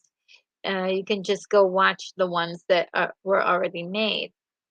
And Keith E says, I'm one of the channels I watched said that there are no movies. Everything's just a continuation of the 90s um, and earlier. And in the 70s, Love Story was a movie, uh, was in the movie for theater for 6 months. Yeah. And so was Star Wars was on in the movie theaters for like ever, like a year, I think. Uh, Unicorn Rampant Studios is, again, I think the audience thinks that the audience thinks that the audience is the audience. Again, I think the audience thinks the audience is the audience. Very interesting. Um, William Blake also says, and will stay in love with What's Up, Doc, because Barbara Streisand says, I love means never having to say you're sorry. And Ryan O'Neill says, that's the stupidest thing I've ever heard. And Brogu says, we just had a watch party looking at the original movie, The Day the Earth Stood Still. That movie was much better than the remake. Keanu Reeves. Keanu is a great actor, but not in that movie. Yeah, but I have to say, it wasn't Keanu. Keanu was just doing what he does. I think there was a significant issue with the remake as far as understanding what the first movie was doing, the message it was trying to send, and why it even worked. It didn't understand the core concepts of the first movie, and I think it's always like, oh, we're gonna do the movie bigger and better. Is always the concept with new special effects and so on and so forth. But it didn't get it. It didn't get it. And that's the biggest crime, I think. The biggest crime against movies is not getting it when you're trying to make a remake. At least get it. And William Blake also says, I'm just amazed that a movie about a man getting to know his autistic brother was the top grosser of 1988. Yes, Rain Man, right? Very touching movie. Um, and great, I mean, great movie. Um, and Unicorn Rampant Studio, and the script was amazing, really was. Um, Unicorn Rampant Studios, the Cincinnati was trending that year. Oh wow! And William Blake Hall says Brogu, the remake lacked guts. The message of the original was strong and clear. That's right. It was strong and clear, baby. The remake was much. Yeah, it was like they were like, okay, and you know what it was too? They kept adding on extra things to the message, and it was like, no, you don't understand. You can't add anything to this message. It's not gonna work. They were trying, they were ambitious, and so you have to admire that. But it needed a script doctor. It really needed a script doctor. And by the way, did you guys know that Carrie Fisher was a script doctor for many years? It's really kind of interesting how important she was to Hollywood. And Maddie's daddy says the new Aquaman movie is drowning in debt. It's it's really in deep trouble. And the puns today are just really awesome. It's really in deep trouble, and the character is in hot water. It's a shame because the first one went swimmingly. Or am I all wet? Oh, that was good. That was good. Yeah, it's just um I'm gonna cross my fingers for Aquaman. I feel bad. Because like I said, there are hundreds and hundreds of people who work on these movies, and it's not fair to them that they suffer because the studio is a complete doesn't know what the heck they're doing. Um, in fact, I believe Aquaman, I think, did that survive three regimes? Two or three different regimes. So did the Flash. The Flash, I think that it's on its third regime of different owners of the studio. What a mess. And William Blake Hall says Sade is one of the good musicians whose movies transcend the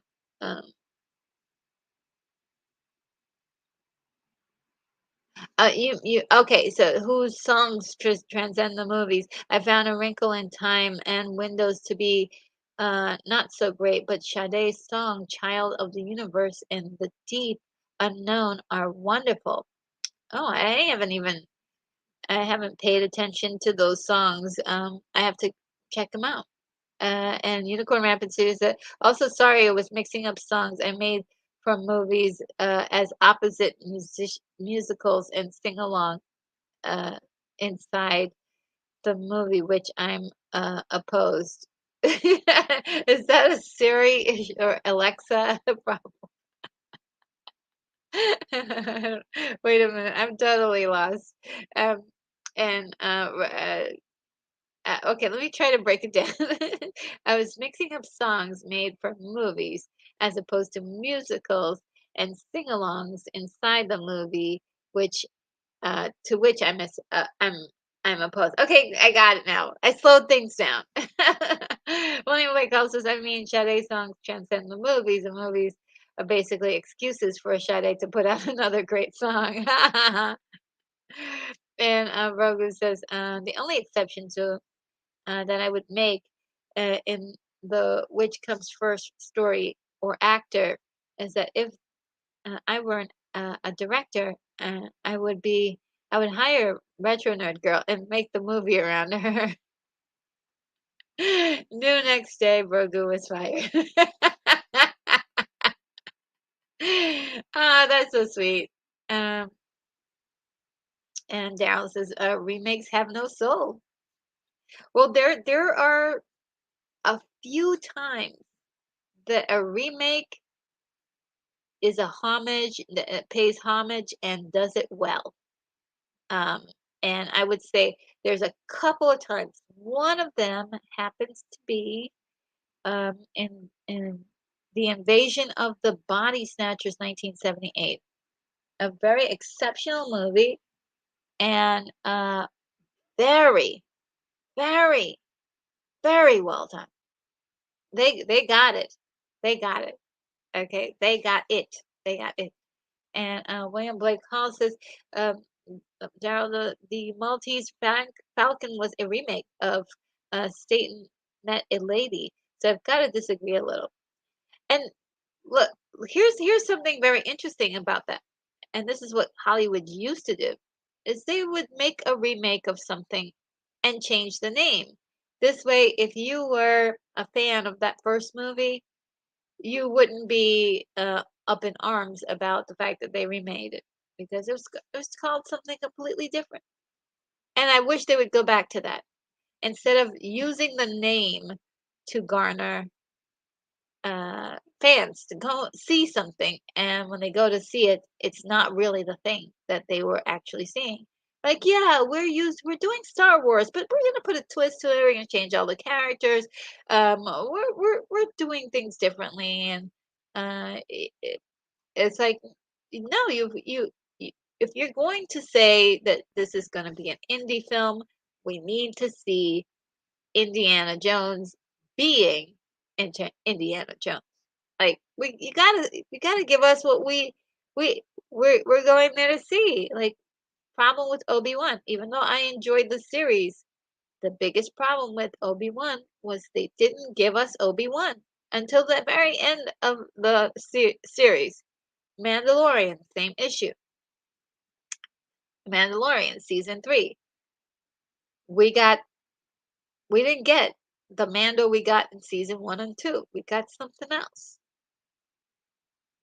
And then they teased us at the end saying, "Oh, look, there's Mando. He's back." It's like, well, the season's over, and you may not get me for season 4. Like, the real talk, real talk.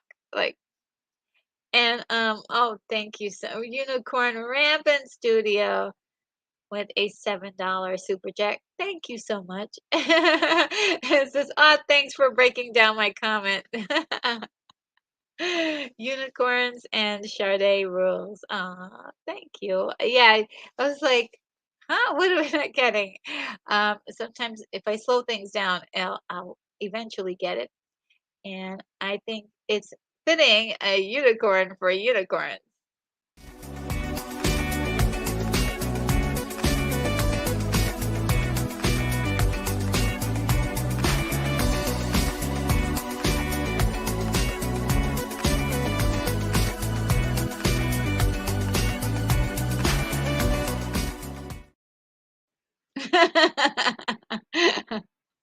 I just love dancing along to this music.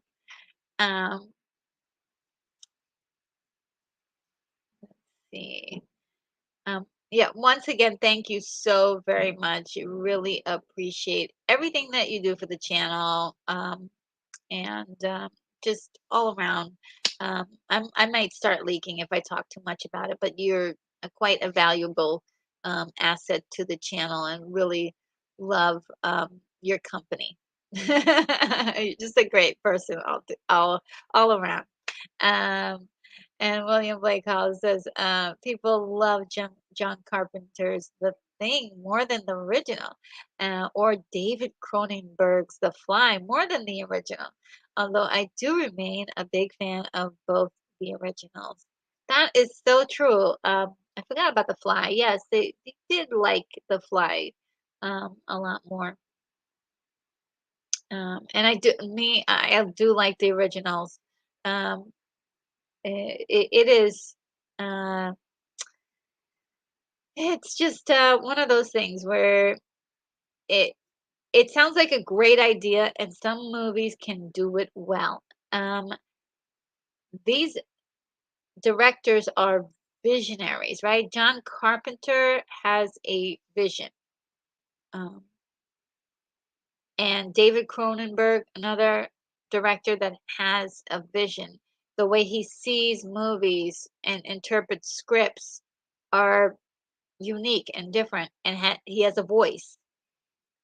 Uh, and I know that there are special directors out there, and sometimes they can do their thing and it works, and there are, sometimes studios come in and they do stuff that stops them from, doing the thing that they need to do. When we're coming up on, I think another thing here that I'm noticing is that these bigger properties, Star Wars, Marvel's, DC, they have to go through so many committees for making any change. I'd like my character to go here.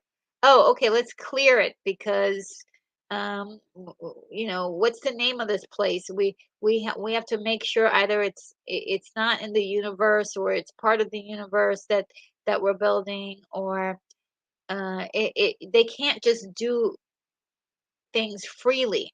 They have to do things by committee because they'll step on other people's stories and other storylines. They still get it wrong. They still get it wrong and mess up the continuity, and fans get upset. So it's a lot of hard work doing this stuff. As far as remakes are concerned, like a lot of studios may be like, okay, it's time to do a remake of this so we don't lose the rights. That's sometimes something that comes into play, and they'll just pick any director to get their feet wet on something. And like, I can't tell you who the director is for the day the Earth stood still, that from 2001. I can't tell you, right? It's just it's one of those things where you barely know what's going on there, you know. I thought that the War of the Worlds remake was not bad. I enjoyed it.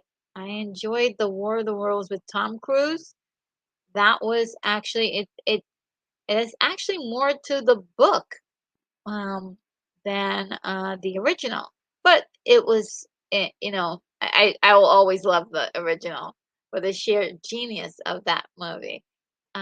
Something about the original, because it's the first time that the idea was translated into a real thing, and also there's, you know, being an older movie, it had to work harder to create, uh, a sense of excitement and realism, being that it was hindered by the fact that it doesn't have we didn't they didn't have the advances we have now with technology. So it's a lot of respect I have for original movies. And Unicorn Rabbit Studio says, "Oh shucks, ma'am, it ain't nothing." And it says, "Oh, definitely agree with those remakes superior to the original."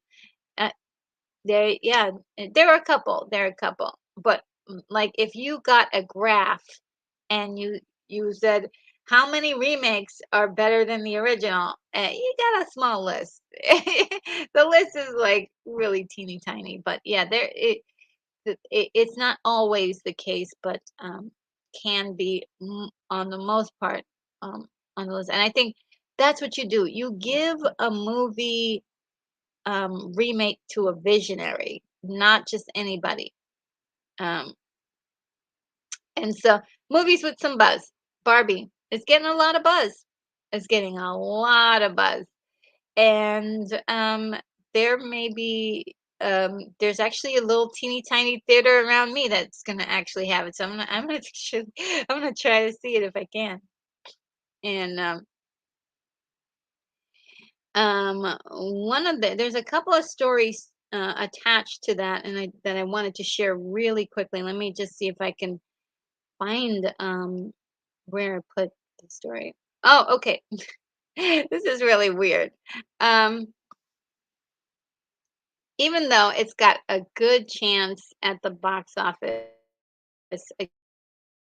against Oppenheimer, and a lot of good buzz. A lot of people are excited for the movie. There's quite a few people who are worried though that the movie is going to be agenda based and going to have like some strange messaging, and that is to be expected. It could be that way. It may not be that way. We don't know yet because we haven't seen it. There may be also some adult themes in this movie, yet it's very, look like it's appealing to families. So that's going to be interesting to navigate. There's also this really wild thing that's happening.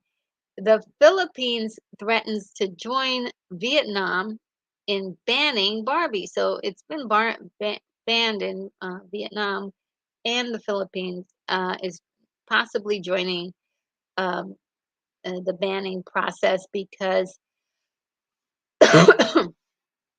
there is some controversial territorial claims about where things are on a map that is being shown in the movie. So this is, if you're not aware of it, there's some issue between China and these southern Asian countries that are territorial based, right? So China is like, you're a part of China, and they're like, no, we're our own thing. And so this weird map that is going to be shown in the movie, whether it's real or not, is uh, is causing controversy. And so I guess for most people, it's like just edit that sucker out, right? Just don't show that scene, and we're all good. Um, but there seems to be a problem with doing such things. Like even some people were saying, even if you fix the map to please one group, you'll have China upset at you for doing that, and you'll have the South Asian market upset at you for not doing anything. And also, um, there's there's also the fact that um, China is probably going to have a bigger return for for the movie than it will be if they did acquiesce to um, the Philippines and Vietnam. So this is something that they need to really look at because it could cause a lot of problems um, for everybody. Um, eh, so they may be deleting this map scene. If I was Warner Brothers, I'd say just delete the whole thing. But there may be some story element that they need to have in this in the movie. So yeah, I thought that was very fascinating and very strange too, because this map is just creating big problems. And also another story connected to Barbie is that the director um, Greta Gerwig is actually now set to direct two movies based on the Chronicle of Narnia, according to the New Yorker. Gerwig is working on the Narnia reboot for Netflix. Netflix is doing a lot. Okay, they are doing the most. They so she's going to be working with them to develop um,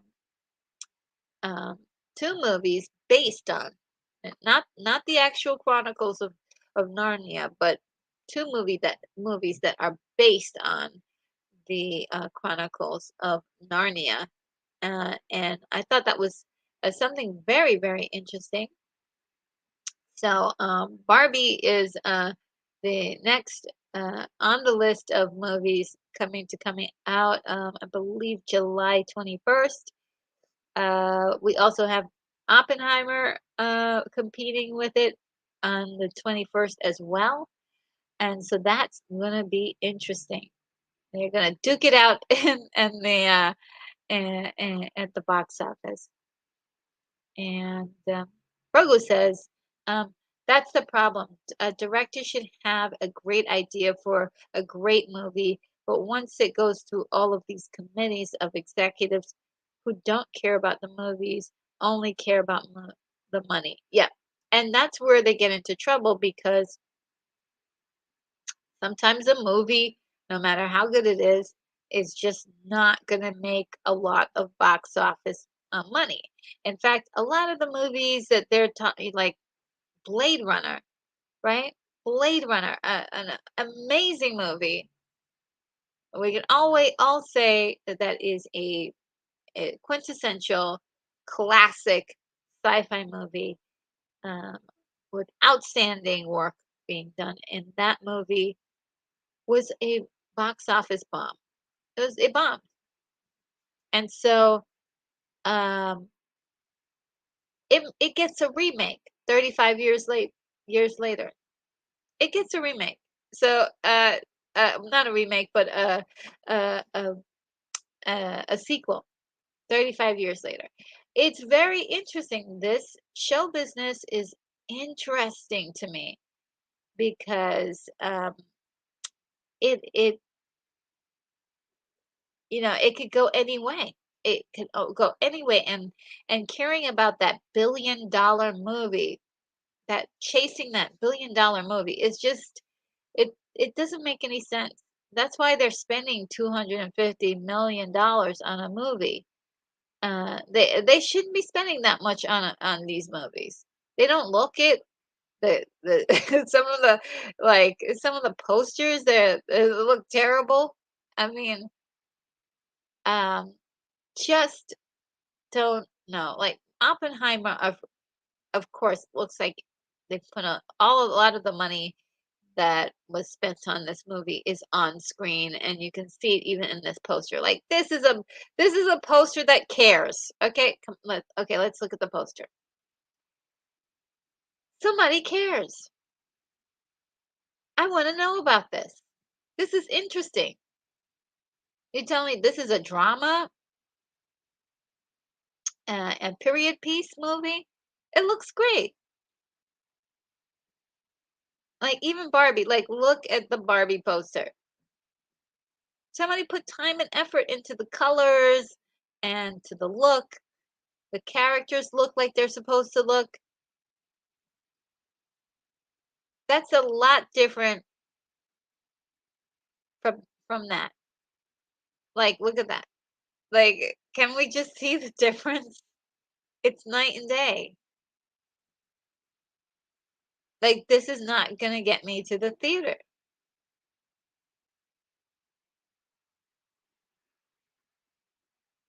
Maybe in the 90s it would have got me to the theater, but not today. Our tastes have grown.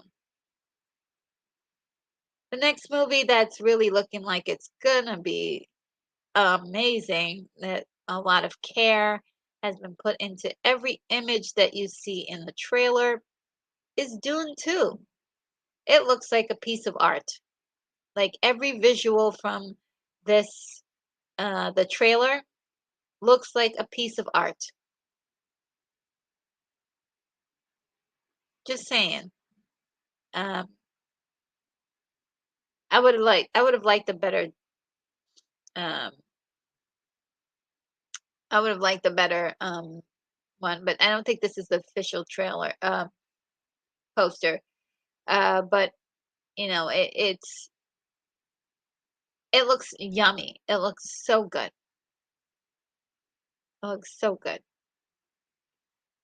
And Brogu is like, movie is ruined. Are you talking about Barbie? Brogu says, you try to explain that to them, but they just continue to make the same things over and over again. Yeah, that's to me, that's the core problem with this. Is the core problem. And Keith E says, "Oh, joke! A camel is a horse created by a committee." Okay. Uh, excuse me for one moment.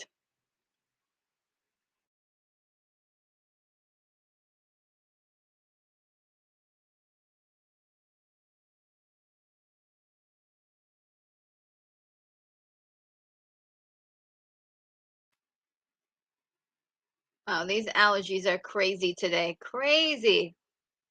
Um, all right. So, yeah, Dune looks great. Like if you've got a chance to catch the new trailer, it's amazing. Mission Impossible. Now, this has been getting mixed reviews from people. I've been hearing that some people are saying it's good, some people are saying it's okay. Um, some people not liking the fact that it's a part one of a part two. Um, and yeah, it hasn't really been getting bad reviews, but hasn't been getting great ones. You know, I think we were all hoping to hear like Mission Impossible. Oh, you know, Tom Cruise did it again. But really haven't been hearing that necessarily. So just a lot of mixed reviews. Some people saying that they love it. Some people saying that they didn't. They were um, not quite as impressed. Um, Moderately impressed is what they were saying. Um, but Tom Cruise is really trying to do quite a bit to be active on social and be a part of the conversation, doing a lot of interviews, a lot of promotion for this movie, and also he recently said that he plans on trying to squeeze in his busy schedule movies that are competing with his Barbie and Oppenheimer. And I think that's really good PR to show himself sort of, um, supporting other movies, trying to strum up people to go to the theater. I think this is great stuff for people just liking his brand. So there may be some people who are just fans of his that will be going to the theater just for him. And sometimes that's all you've got. Sometimes that's all you've got. But Christopher McQuarrie is an amazing director.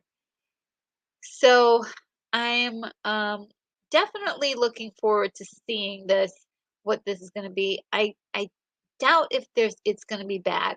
I really do, because of who, like I said, Christopher McQuarrie is excellent. He's a wonderful writer as well. Tom Cruise is all about the amazing quality. Doesn't always land the plane, so to speak, but he does it out most of the time. So there's a lot of good in those nuggets. We just don't know yet. Right. So we'll have to see the movie to find out. Now, guys, I also have a TCM update. We were talking earlier this month about TCM and how we had that huge scare. They were David Zaslav from Warner Brothers Discovery fired a whole bunch of people and talked to a lot of the directors in Hollywood, got together and they talked to him over the phone, and they were um, or a Zoom call, and they were like, "Hey, what's going on here?" And he reassured them that nothing would change, that they would. That TCM would still be around. A lot of people on the internet, on Twitter in particular, a lot of celebrities came out and said, "Hey, you can't do this. TCM was part of my childhood. This is a staple for us." Well, it looks like the studio actually heard the people, and Charles Chabesh, TCM's SVP of programming, who was reinstated at Warner Brothers Discovery after widespread outcry over his dismissal from the classic movie network. He thanked fans for their continued support on Tuesday. The support for TCM and for me has been wonderful, he tweeted. And it's very interesting because that we're trying, as it really aligns with the channel and what I'm trying to do here, is trying to bring awareness to these older movies and not be like, uh, sort of like, you guys need to listen to, the older generation and watch these movies, but like, here's why these movies are amazing, and like actually go through the details about what is going on here in the story, what was going on behind the scenes, where society was at the time the film was made. These intricate details that you don't just get when you see a a black and white movie for the first time at 22. You need you need the history, you need to know more about these movies than just seeing them. And so TCM always had that kind of thing, where before the movies they'll tell you a little bit about how they were made, the directors, anything of pertinence that they could fit in their programming to help guide you through what you were seeing.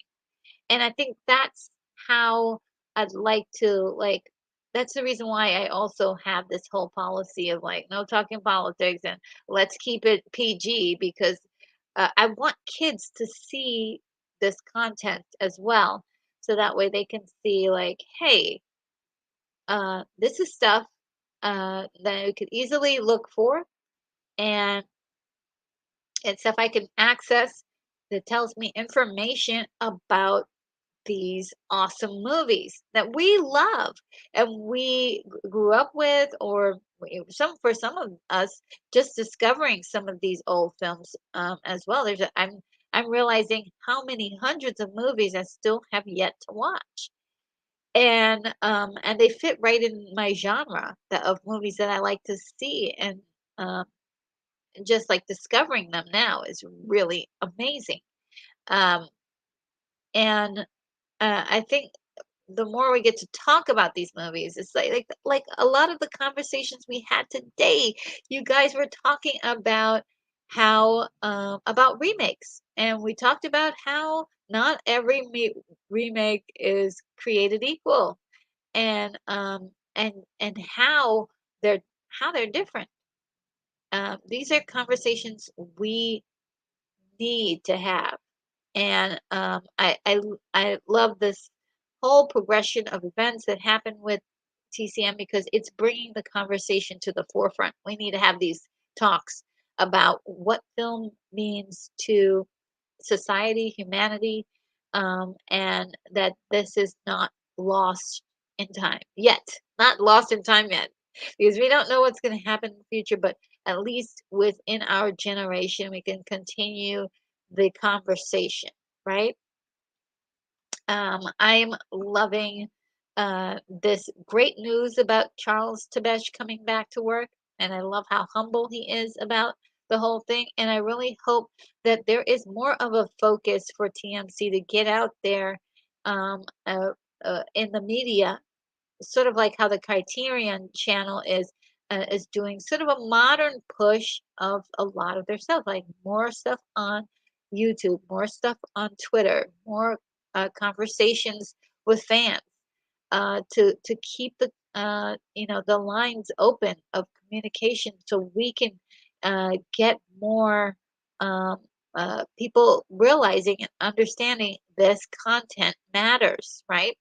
Um, and so let's see. Brogu says, if it's not broke, don't fix it. I used to work for a major corporation, and every time there was a change to the executives, they would make all of these changes to justify their position. Movies, same. Yeah, yeah. Same thing.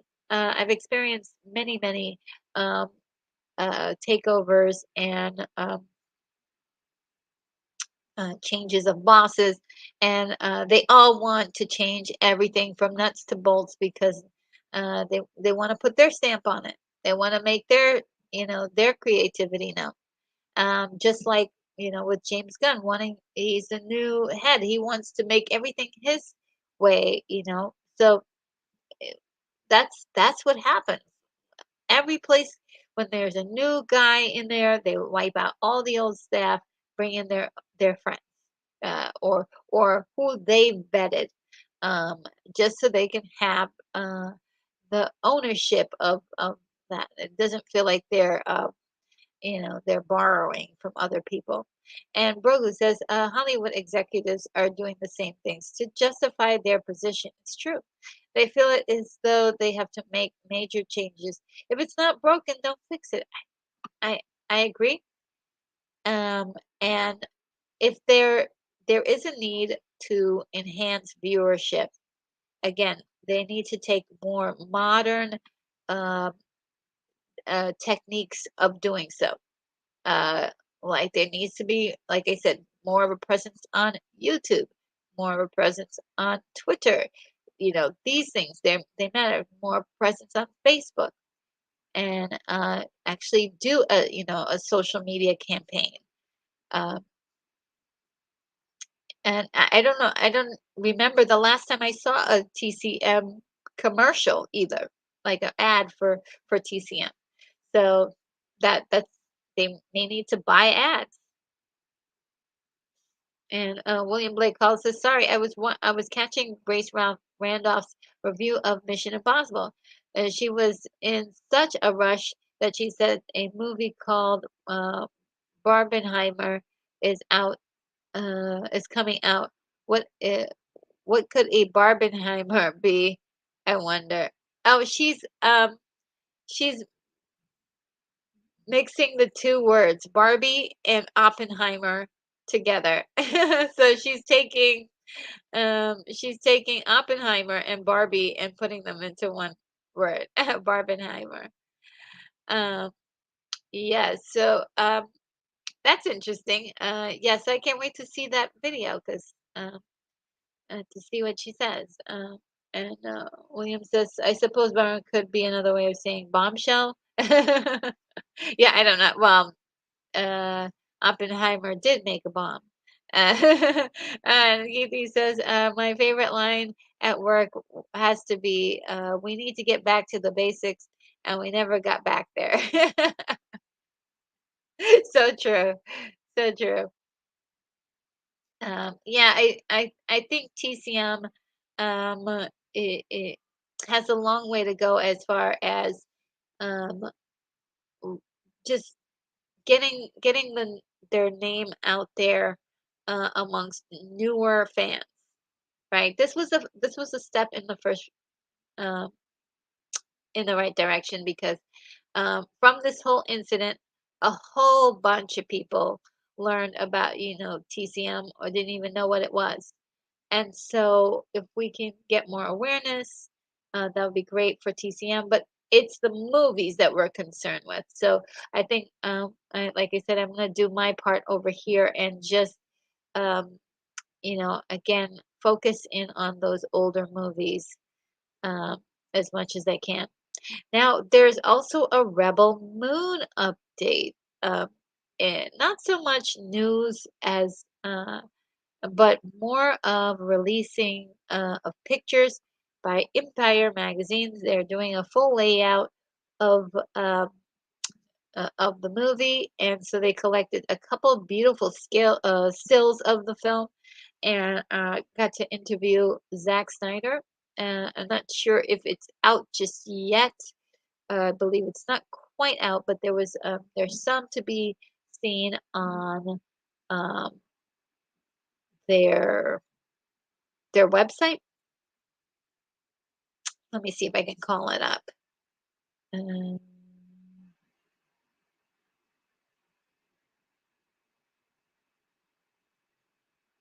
a lot of these news websites, they have so many ads and stuff. It's just kind of so there's like maybe 4 or 5 different not ads, but uh articles on this. So I will just type it in. Rebel Moon.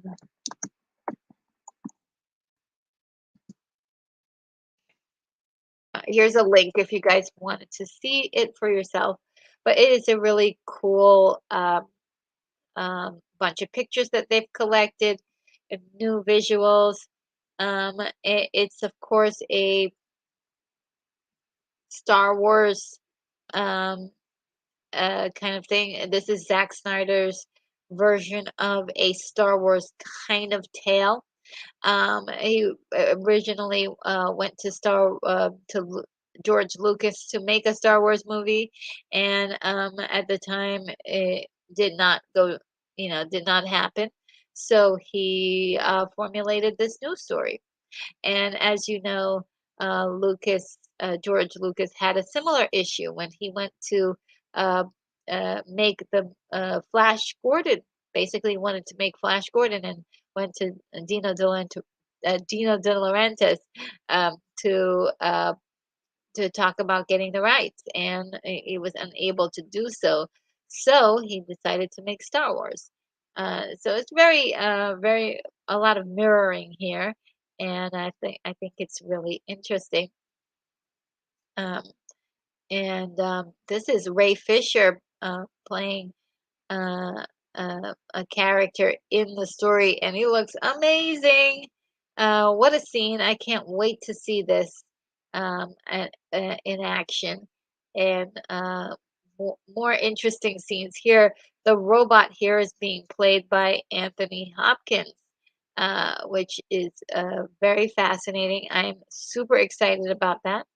And this is another gorgeous visual um, that it just looks so um, incredible that they were able to capture.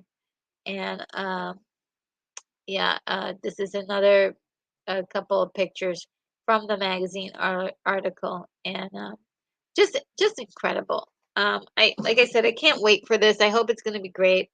My anticipation is high. It's going to be on Netflix, and it may have a small run in theaters. If don't quote me on that, but it might. And Brogan says, if you need legal advice, talk to a lawyer. If you need medical advice, talk to a doctor. These movie execs talk to other execs to see what movie to make. Listen to the fans. Money will come. Shocker. Yeah, I mean, they really should be listening to the fans a lot more, because uh, we have a better sense of what. And I know sometimes it's like, almost every last one of these guys, I don't think they really like fans. I think they think that we're stupid and we will just take anything, and we really don't know you know, what we like from a movie, and they could just give us anything that they want to and change things up if they want to. Um, there, it just seems to be a very lack of respect for what the fans will do, and an expectation of what the fans will do, and to defy that. Like, I think when I heard, and I do like this director Ryan Johnson, but that he was specifically making his film, um, for Star Wars, to defy the um, what he thought that the fans would want, and or what they would expect. And I suppose he was trying to entertain people with that okay, they're expecting this, but let's give them something else. You've got to give people a little bit of what they expect, right? You've got to, where you can really change things is how you deliver that, and um, or how you transform that, right? And I think that was the thing. We didn't even have it in our hands.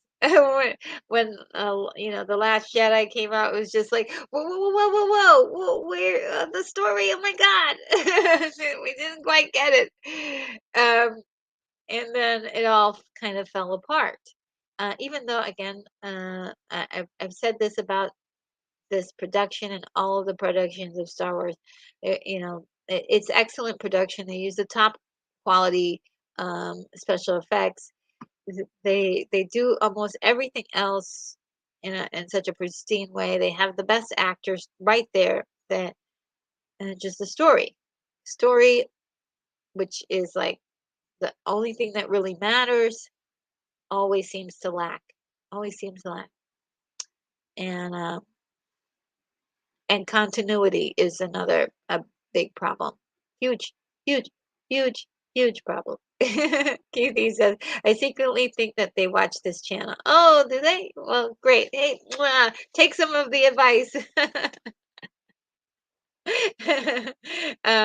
Listen to what we're saying here. We're not we're being, I think we're being extremely kind compared to a lot of other channels, um, because like, I think at the end of the day, they're trying different things, but it's not working. So you got to start back to like things that were working. And I think their idea of, okay, let's go back to the things that were working. Let's make another Cinderella movie. Let's make another let's make a live action movie of all of the animated movies.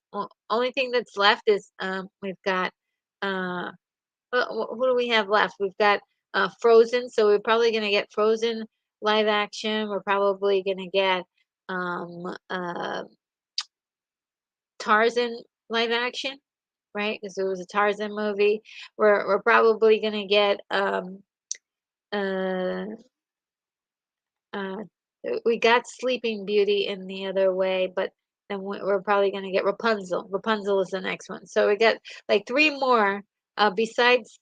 Um, Hercules. Hercules is like four more. Now, Hercules is actually like, oh, and I forgot about Tiana, the Princess and the Frog. Five more live action movies possibly coming up that they might be working on, because that's what they're doing, including Moana. So that's six. Six more. Um, Hercules is like my favorite, favorite, favorite animation, uh, animated movie from Disney. Why is it? I I cry like a baby from that main theme song from uh Hercules. It hits me here, right here in the right in the chest. It gets me right in the chest. I love that movie so much, and the way they're talking about what they're gonna do um for the live action version is really making me sick to my stomach. So, yeah, not a fan, not a fan. Uh, and oh, and Grogu says only executives think that they're the smartest person in the room. That's their problem. I think so. It could be that.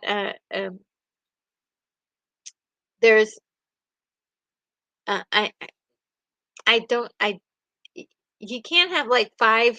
Okay, so this is another thing about execs that maybe is the problem. They have the big picture in mind, right? Of like, okay, we're gonna do this, we're gonna do this, and then the next 5 years we're gonna do this. Here's our slate. This is what we're working on. So they're putting together all of these ideas, but they can't really be involved in every one of these ideas, because they can't. There's no way to accurately know how to do that without like actually like working hands on with these movies. And so um there needs to be like I'm not sure how hands on some of these executives need to be, other than setting up things and letting people do their jobs. um and there has to be some, also, to some mandates. Again, with these big properties, you have so many things to keep in order. So I don't envy all that. But yeah, I, there can't be that attitude like I am the smartest person in the room, because there's so much more than you know than their job, and there's the much deeper job of like actually sculpting stories that hit people emotionally, to create characters that people care about and like. From what I'm hearing about the indie movie, a lot of people didn't like one of the main protagonists in the film. Like, your main protagonist has to be likable. So that was a um, that's very shocking. You've got to write a character that's likable.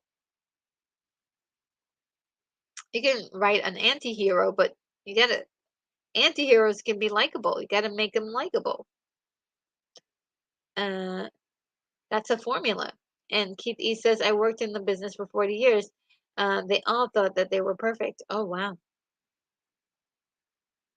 Keith E, we need to interview you. We may need to pick your brain about some things. The first cartoon into live action I remember was Blondie. What was the name of the live action movie? Was it just called Blondie? And what year was it? Tell me. Integrity 101 is here. Hello, Integrity 101 says, hey guys, I saw The Flash again over the weekend. I spent $10 and it felt like I was renting a theater for a private first screening. Literally, no one was there. The theater is the theater experience ending? I don't think the theater experience is ending, but I do think that people are very picky about their theater experience. How you know it it's becoming like very difficult to pry the money out of people's hands to go see movies. But then you look at the lineup of movies and you're like, okay, like these are my choices. Do I have more choices? Um, you know, I think there's a lot of layers of problems that are happening right now all at once. Uh, COVID had a big part to do with it. We're still feeling the effects of that time we weren't making movies like normal. And during COVID, a lot of these movies cost extra money to make because of all the protocols. And that got the price tag all the way up there. Mission Impossible. It's a you know that movie has a huge price tag because of COVID. And the Flash movie, I think would have been out like at least a year beforehand. Uh, it would have been out like last year or maybe even the year before last if it wasn't for COVID. So there's a lot going on. There's a lot going on. Keithy says, "Yes, Mr. Entrepreneur, that was a a great idea. I get out of my way."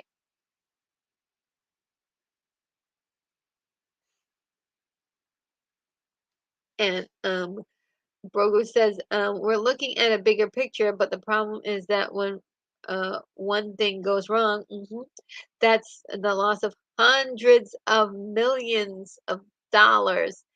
Then they point the finger at someone like the director." Brogu, you no, okay, okay, preach, Brogu. All right, okay, that that right there.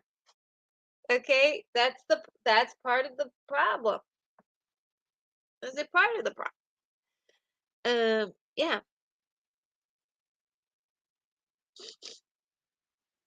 it does cost them hundreds of millions of dollars when these things go bad. The attack, guys.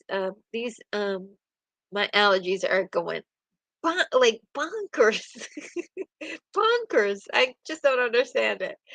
In the middle of summer. All right. Keith E says it was something about Dagwood and Blondie. Oh, okay. I'm gonna have to look that up because I didn't know that. I used to love those like little cartoons of Dagwood and Blondie when I was a kid. Um, I forgot where I saw them. Was it in the Bazooka Gum or something? I'm trying to remember where I saw those the cartoons. Keithy says I worked in the hotel business. They never stayed in hotels, but they knew all about them. And Brogu, even if the director is to blame, the executive uh, uh, that hired that director takes some responsibility. Yeah. Um, oh gosh, that's like a whole nother conversation.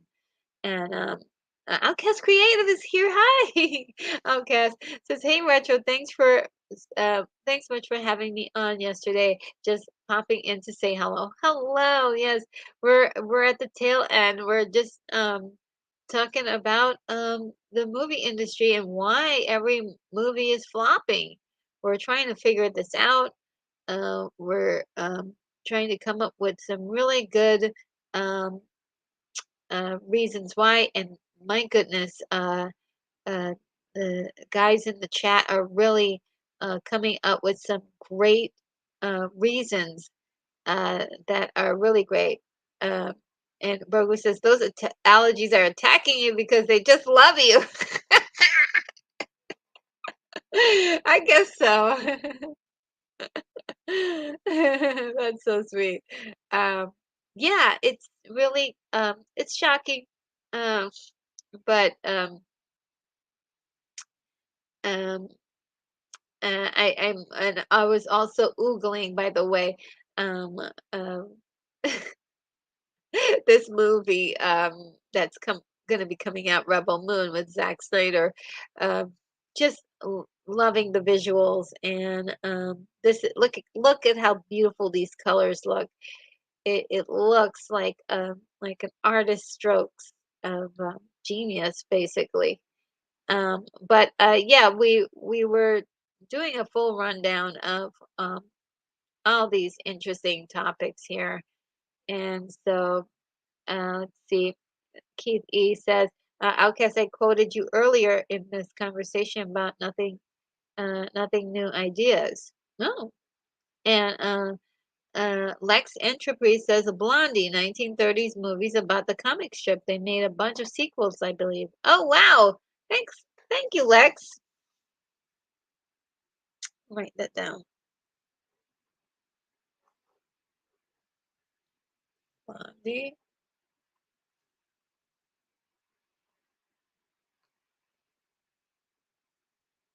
Cool, cool, cool. Always interested in stuff like that. Outcast Creative says, "Oh, I could do a whole stream about that myself." Yeah, it's it's an epidemic. It's just getting to be so crazy. Some of the biggest ones, let's just review really quickly. Uh, the ones that are flopping right now.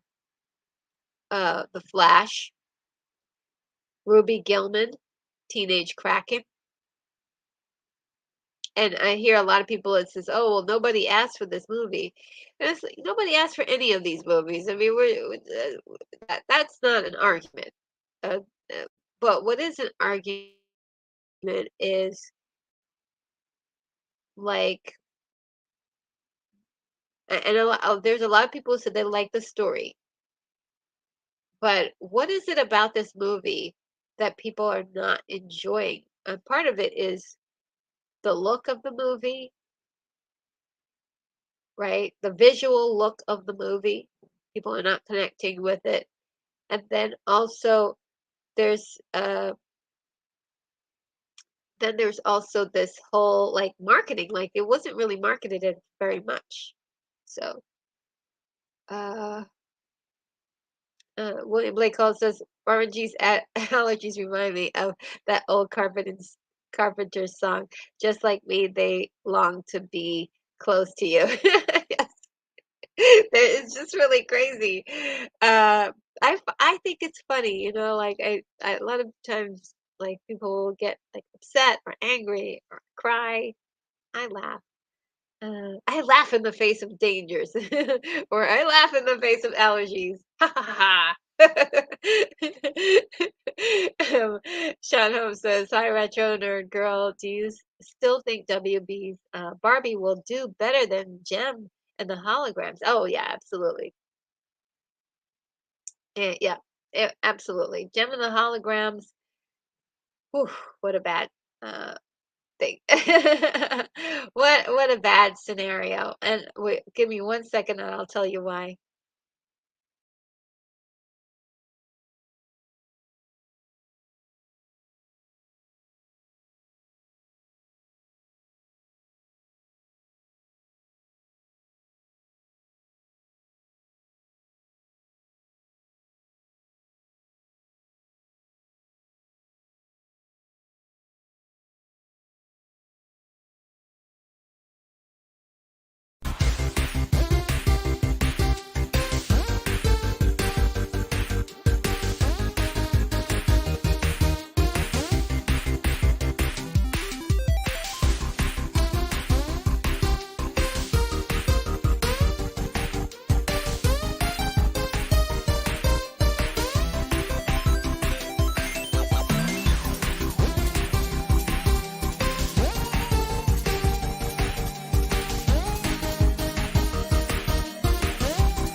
Thank you so much. Thank you for letting me know, Outcast. Yes, just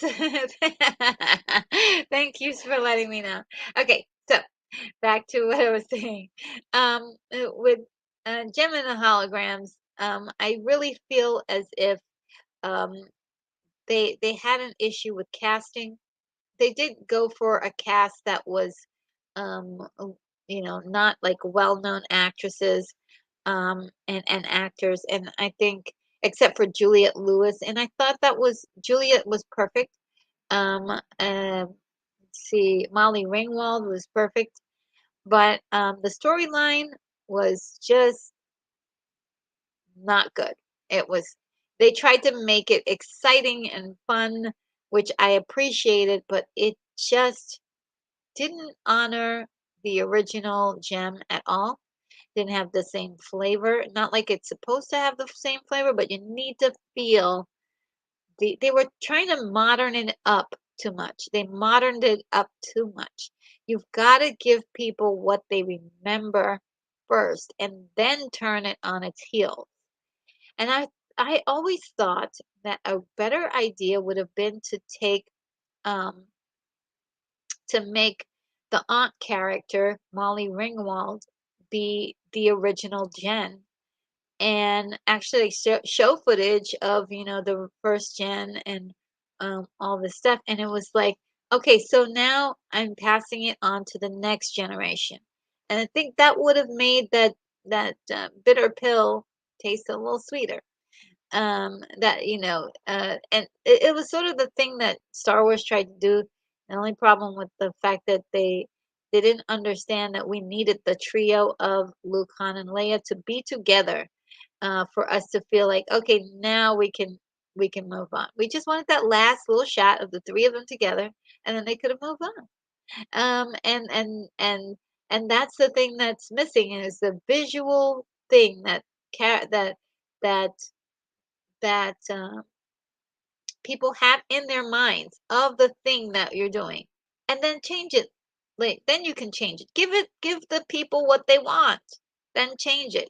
That's all. Because at least like if you've given them what they want, they people know that you as the creator understand what they're looking for. You understand who they are. So um you recognize them like I see you, we're from the same cult, right? From the cult of Jen, we're truly outrageous. So oh man, so yeah, that's a big problem with remakes or live actions or reboots. They're just not understanding that fans need to see the thing that we've always seen, and then change it. Fix. Thank you guys for letting me know because that really helps. And Outcast Creator, I feel like you're de facto producer, especially after everyone convinced me you were trapped under something heavy yesterday. When you were late for your stream, LOL. Yes. Again, many apologies for that. I will never live that down. But it was a truly an accident. Did not mean to do that. I would never do something like that on purpose. But it's really kind of scary too. Like, something could have been wrong. So thank you for caring, guys. Um, and Keith has faith. He says, "I believe she would show eventually." Thank you. Um, and Outcast Creative says, once we fired that massive flare gun, she realized she wasn't on, and she really realized that she wasn't online. Yeah, well, it was really kind of wild because I'm reading and I'm like, ooh, where? But yeah, back to this. I think that's what I think is the formula. I don't know if it's the formula or not, but that's one of the main reasons why Gem really didn't work. It didn't feel like Jen at all. Didn't have the right flavor. This Barbie movie looks like Barbie, right? Like Barbie is Barbieing. Barbie is Barbieing. Like, you know what I mean? It looks like the character. It looks like the dolls. It looks like you just walked into that aisle in the store. It doesn't look like she doesn't have dark hair. She doesn't have red hair. We're not changing Barbie and flipping her um on her head just yet. This is what we are known have been shown to see Barbie as, and they're representing her exactly how we think she should be represented. Um, and later on you can change her all you want, but right now she's looking like she's supposed to be um, who she is. And Uh, Unicorn Rampant Studio says, isn't Ken the wild card? Since we never had a personality for him, at least I never think of one. He's just decorations for her. And that's true. So this will be a chance for us to get to know who Ken is in this movie. And I think, according to Ryan Gosling, from what he's describing, we're actually going to get some character development. I doubt he would be in a movie like this if he did not have um, a character. If his character did not have a character. Um, he's a very big actor. He's a very accomplished actor. This is a man who is most likely going to win an Oscar at some point. He's really done some heavy duty work. And so I think he will, he picked a role that may be showcasing a bit of some depth and maybe a little complexity. I'm not sure how much, but you know, definitely, we're definitely going to see something. Um, and I did see a clip that was interesting of Barbie, and um, it sort of turns, yeah, it does something very interesting. So we'll see how it turns out, what happens in the movie, if it is, intriguing or perplexing or even something that we can have a conversation about. But I'm really curious because no one knows what to make of it just yet. nobody nobody knows what to make of it yet. But it looks like like I said, Barbie is Barbieing. eh, you know uh she's not wearing she's not looking uh she's not wearing glasses, and she's not uh like I said, she's at the proper hair color. We've got a lot of pinks going on, a lot of blues, uh and she's got Ken is nearby. He's in her fancy car. Everything looks right. Everything looks right. Unicorn Rampant Studio says, I just can't get over how much I loved him in Blade Runner 2040, whatever it is. Really? Now, believe it or not, everybody, I have not seen Blade Runner 2040 yet, or if that's the title. Yeah, I haven't seen it yet, guys. I know, it's really hilarious. Um, and I've been holding off on seeing it, because I love the first Blade Runner so much. So, if you guys have seen the sequel, I'm sure a lot of people have said it's wonderful. If you've seen it, let me know what you think about it. Um, Keith E says, I would bring back the names Barbara and Kenneth from the little children being born. Interesting. And Outcast Creative says, I never thought I would say this, but the trailer for Barbie looks fun. I'm expecting to see retro in the background. Yeah, it does look like it's going to be a lot of fun. Silly humor. I'm looking for silly humor here. Maybe humor with a little bit of a little dig at like things, uh, popular culture, society digs as well. Um, and I just I want to see what they do with this. It could be very intriguing. Outcast Creator thought 2040 was a letdown. Oh, really? Wow. Unicorn Rapid Studio says, "Oh, I'll add the Blade Runner DVD to your birthday pack." Oh, that is so sweet. That is very nice of you. Thank you. You're so amazing. You're so amazing. It was not a great movie, just a nice painting that went on for almost 3 hours. Oh no, oh no, oh no, oh man. Uh, Unicorn References is if anyone has any birthday package suggestions for Retro Nerd Girl, please say them in the chat and I'll see what I can find. I'm sending it out Friday. Oh my gosh, that's really sweet. Yep, birthday. Yes, my birthday is coming up soon, and it will be on a Wednesday, actually, guys. It will be on a Wednesday, and it may be like in 4 weeks or so. So, that is really sweet of you. Thank you so much. You're so sweet to me. And Outcast Creator, agree, all style over content, for the 2040, huh?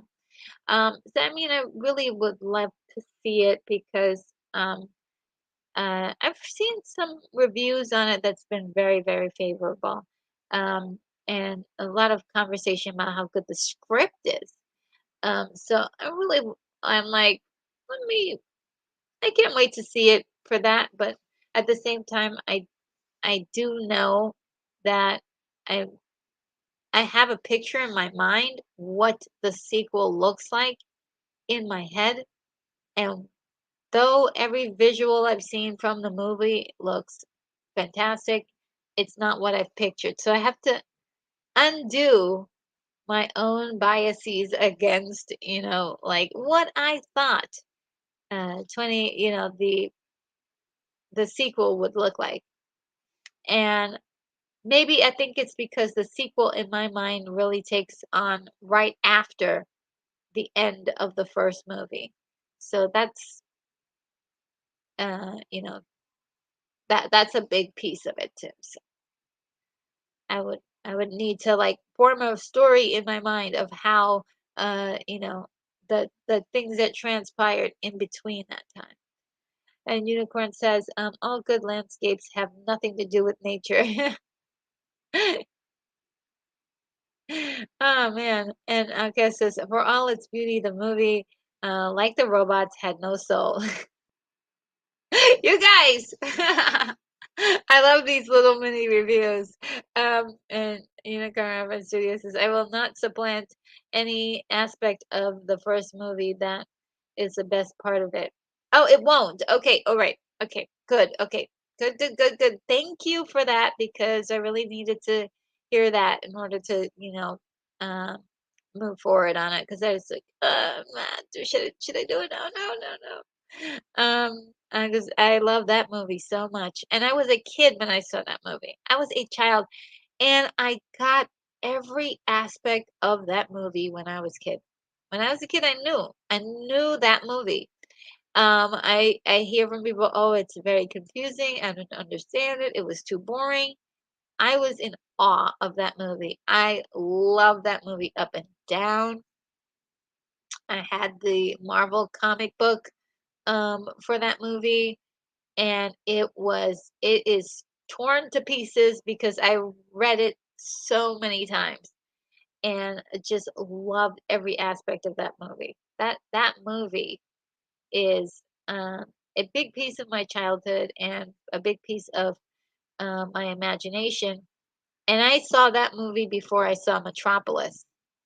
And when I saw Metropolis, I was like, "Oh my God, what?" And this is where all those beautiful landscapes are, the ideas it came from. I mean, not all of them, but a lot of them. Oh, wow. And the flying cars in Metropolis, I was like, wow, what's this? It's great. It was great discovering that. So great to discover that. And Unicorn Rampant Studios says this one glaring performance that is unspeakable. I I just act like it didn't happen. Uh, I know what performance you're talking about because a lot of people have spoken about that, and um, actually like that actor quite a bit, even though he may be uh, a lot of people find him problematic. Keith Ise says, I think of Texas Chainsaw Massacre and how disappointing the sequel was. Did we really need a part two? Interesting. And uh, uh, I'm uh, I'm not much of a horror fan, but yeah, I see what you mean. Moonbeam 87 is here. How are you today? Says, well, I finally got my vid uploaded at 1 this morning. Um, hey, and is saying hi to Outcast. Okay. Yeah, so great. I'm so glad that you got your video uploaded loaded this morning. Maybe I can do the same this weekend. 'Cause I have a video I want to show, but I've got to export it first. Wait like a whole day for that to happen, and then I'm gonna do it right after this, and then finally maybe get to post it in my Patreon so they can have access to it for a few days earlier. And then finally post it on Sunday. We're gonna cross our fingers, people. We may have a new movie review on Sunday. This is gonna be excited if I can do it. If I can do it, this is gonna be exciting. And Unicorn Rampant Studio says, "Did Hooper take over Siri?" Hey, the hippopotamus, get away from that iPad. Oh man, you guys. And Sean Holmes says, Retro Nerd Girl, are you expecting to see any Easter eggs in WB's Barbie movie? Hint, Hot Wheels, since it's a Mattel IP like Barbie. Yeah, I'm hoping to see lots and lots of um, Mattel um, um, Easter eggs because they are going to go to the offices, right? And so when they go to the offices, there should be like all sorts of little things from Mattel that that are there, and like other dolls and um, other lines. That'd be really cool. And Outcast Creative says, I gotta run, but we'll stay logged into the stream to keep up the views and watch hours. You're so sweet. Thank you so much. That's really amazing. Thank you. That is very nice of you. You don't really have to do that, but thank you. That is very nice. You guys are so sweet to me. Unicorn Rampant City says talent should not go unchecked by clear narrative direction. I think so. Unicorn, I think you're talking about who I think you're talking about. Yeah, I think there is a piece with directing and allowing actors to do their own thing that's fun and also can be really great for a movie. It really can be. Um, I think a director needs to step in every once in a while and say, okay, I see what you're doing, but it's not working. It's not working. How about that? It's really simple to say it's not working. I like what you're doing, but it's not quite working. I appreciate all the time that you're putting into this, but it's not working. That is really it's like really simple. It's nice, right? I didn't am I hurting somebody's feeling? Whatever you're doing, it's okay, but it's not working right now. Try something different. go for something different? Can we try a different thing? Or you could be crazy and just like there's some passive aggressive directors will make people do it their takes over and over and over and over and over again to get the result that they want.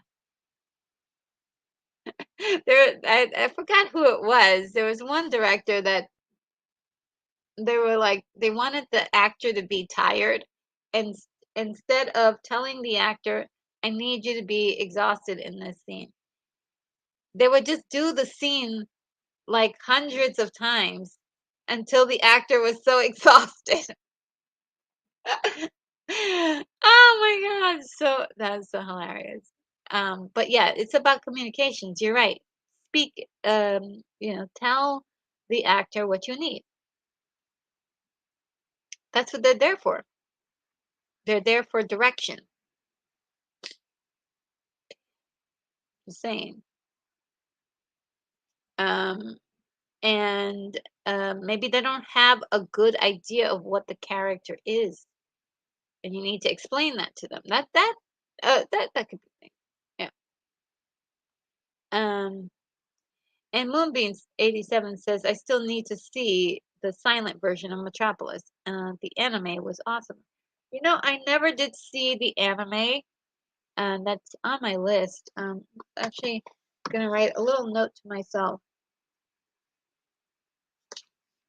Um, just so that way I can remember Metropolis.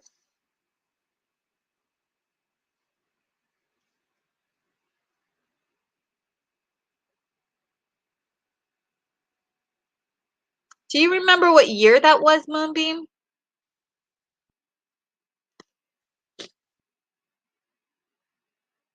Let me know if you know. See. And Brogu says, what older movies have you not seen? Oh, a lot. It's like, it's a list of hundreds of movies I haven't seen.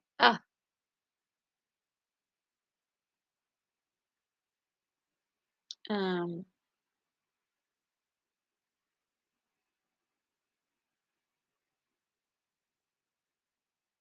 oh, Lex, Lex Entropy says, sounds like Stanley Kubrick. Was it Stanley Kubrick? It might have been. It might have been Stanley Kubrick. I was like, what? What? It might have been.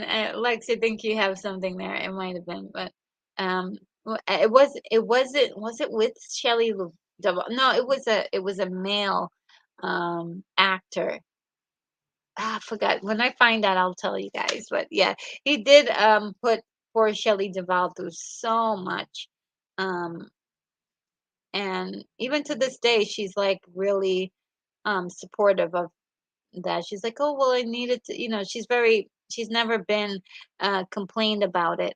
But yeah, she did go through quite a lot for that, her role in um, um, The Shining. The Shining. I don't know. My brain was like, ah. Um, and oh, Moonbeam's gonna check for me. Oh, thank you, Moonbeam.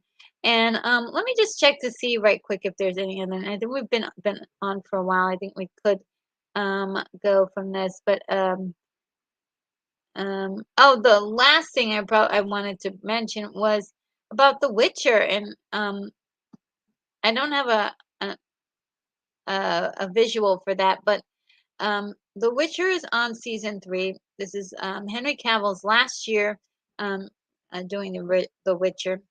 And there's been a lot of people saying that for some reason, they've been saying that there's not been a lot of people to watch The Witcher. And I just got a report yesterday that said The Witcher season 3 debuts at top spot um, on Netflix most watched TV list. So it's doing very well. And I actually hope and that I can actually catch because I would need to see all 3. I probably will binge watch it one of these days. Just binge watch the entire Witcher series, 1, 2, and 3. And there was, oh well, there's volume one, and then there's a second volume that's coming out soon. So I really want to catch it all, be while um, Henry Cavill is still on air, and just to not only show support for Henry Cavill, because I think he's a great actor that doesn't, get is getting a kind of a crappy rap in Hollywood, but also to see this, what the story is all about, and it's been intriguing me for years. I haven't had the time. I've been really busy, and yeah, like I don't know who was spreading around the reports that The Witcher season 3 was tanking, but it's doing just fine. It's doing just fine. Same. Moonbeam says 1927 for a silent version of Metropolis, but the anime was 2001. Yep, 2001 is when. So I'm gonna try to see that. I bel Do I have a copy of it? I'm not sure, but I may have a copy of the anime. I'll look around and see if I do.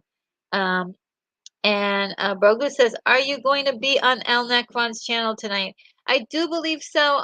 It looks like we are scheduled. Let me see and just make sure one other thing, because sometimes he'll send me like a Twitter, he'll tweet me a DM and let me know. Oh boy. Well, I don't see anything.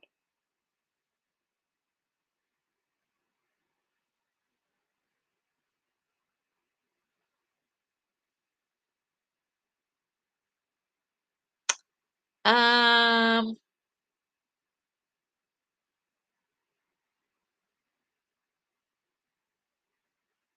I don't see a link for it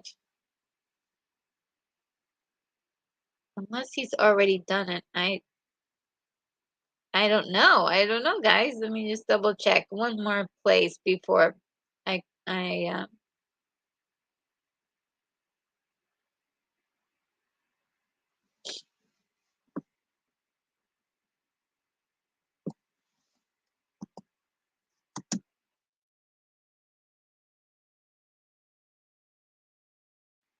just gonna double check um where if he has it still.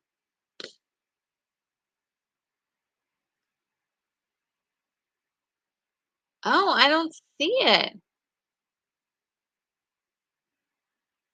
So maybe if I'm not sure if it's happening tonight because I don't see a link or anything.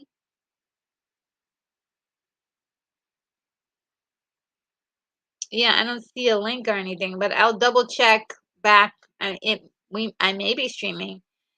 I don't know.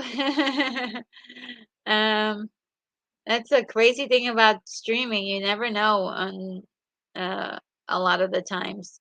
Um, and Moonbeam 87 says anime version of Metropolis has an awesome song by from Ray Charles. Oh, interesting.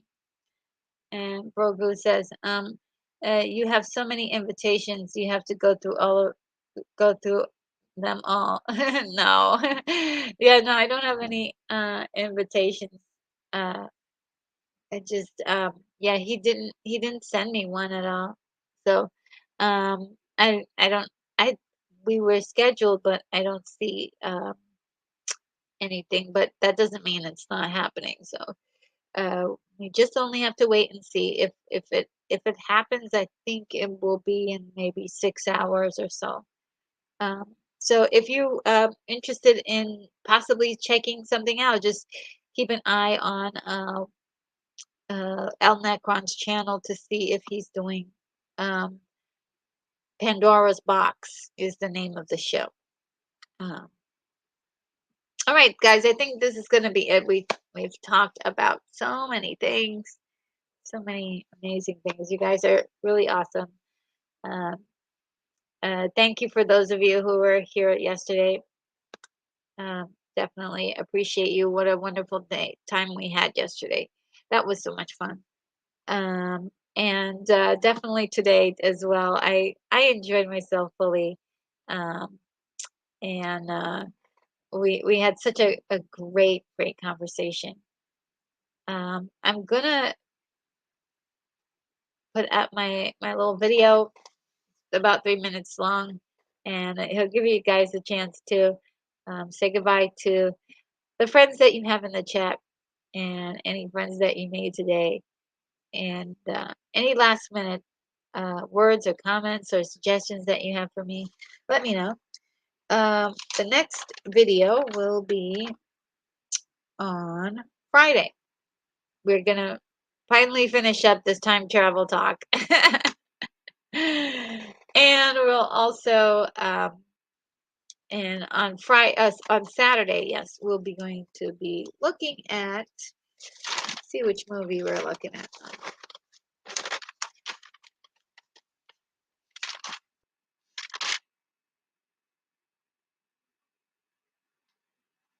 I believe it's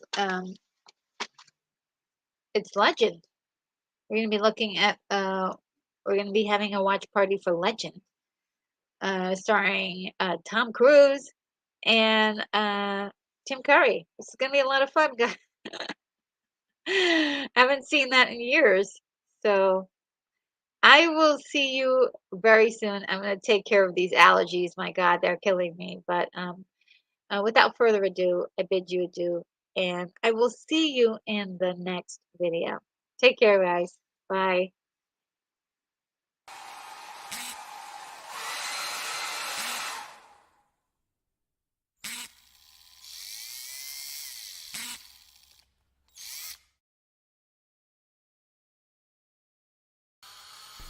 Retro Nerd Girl, you are clear for takeoff.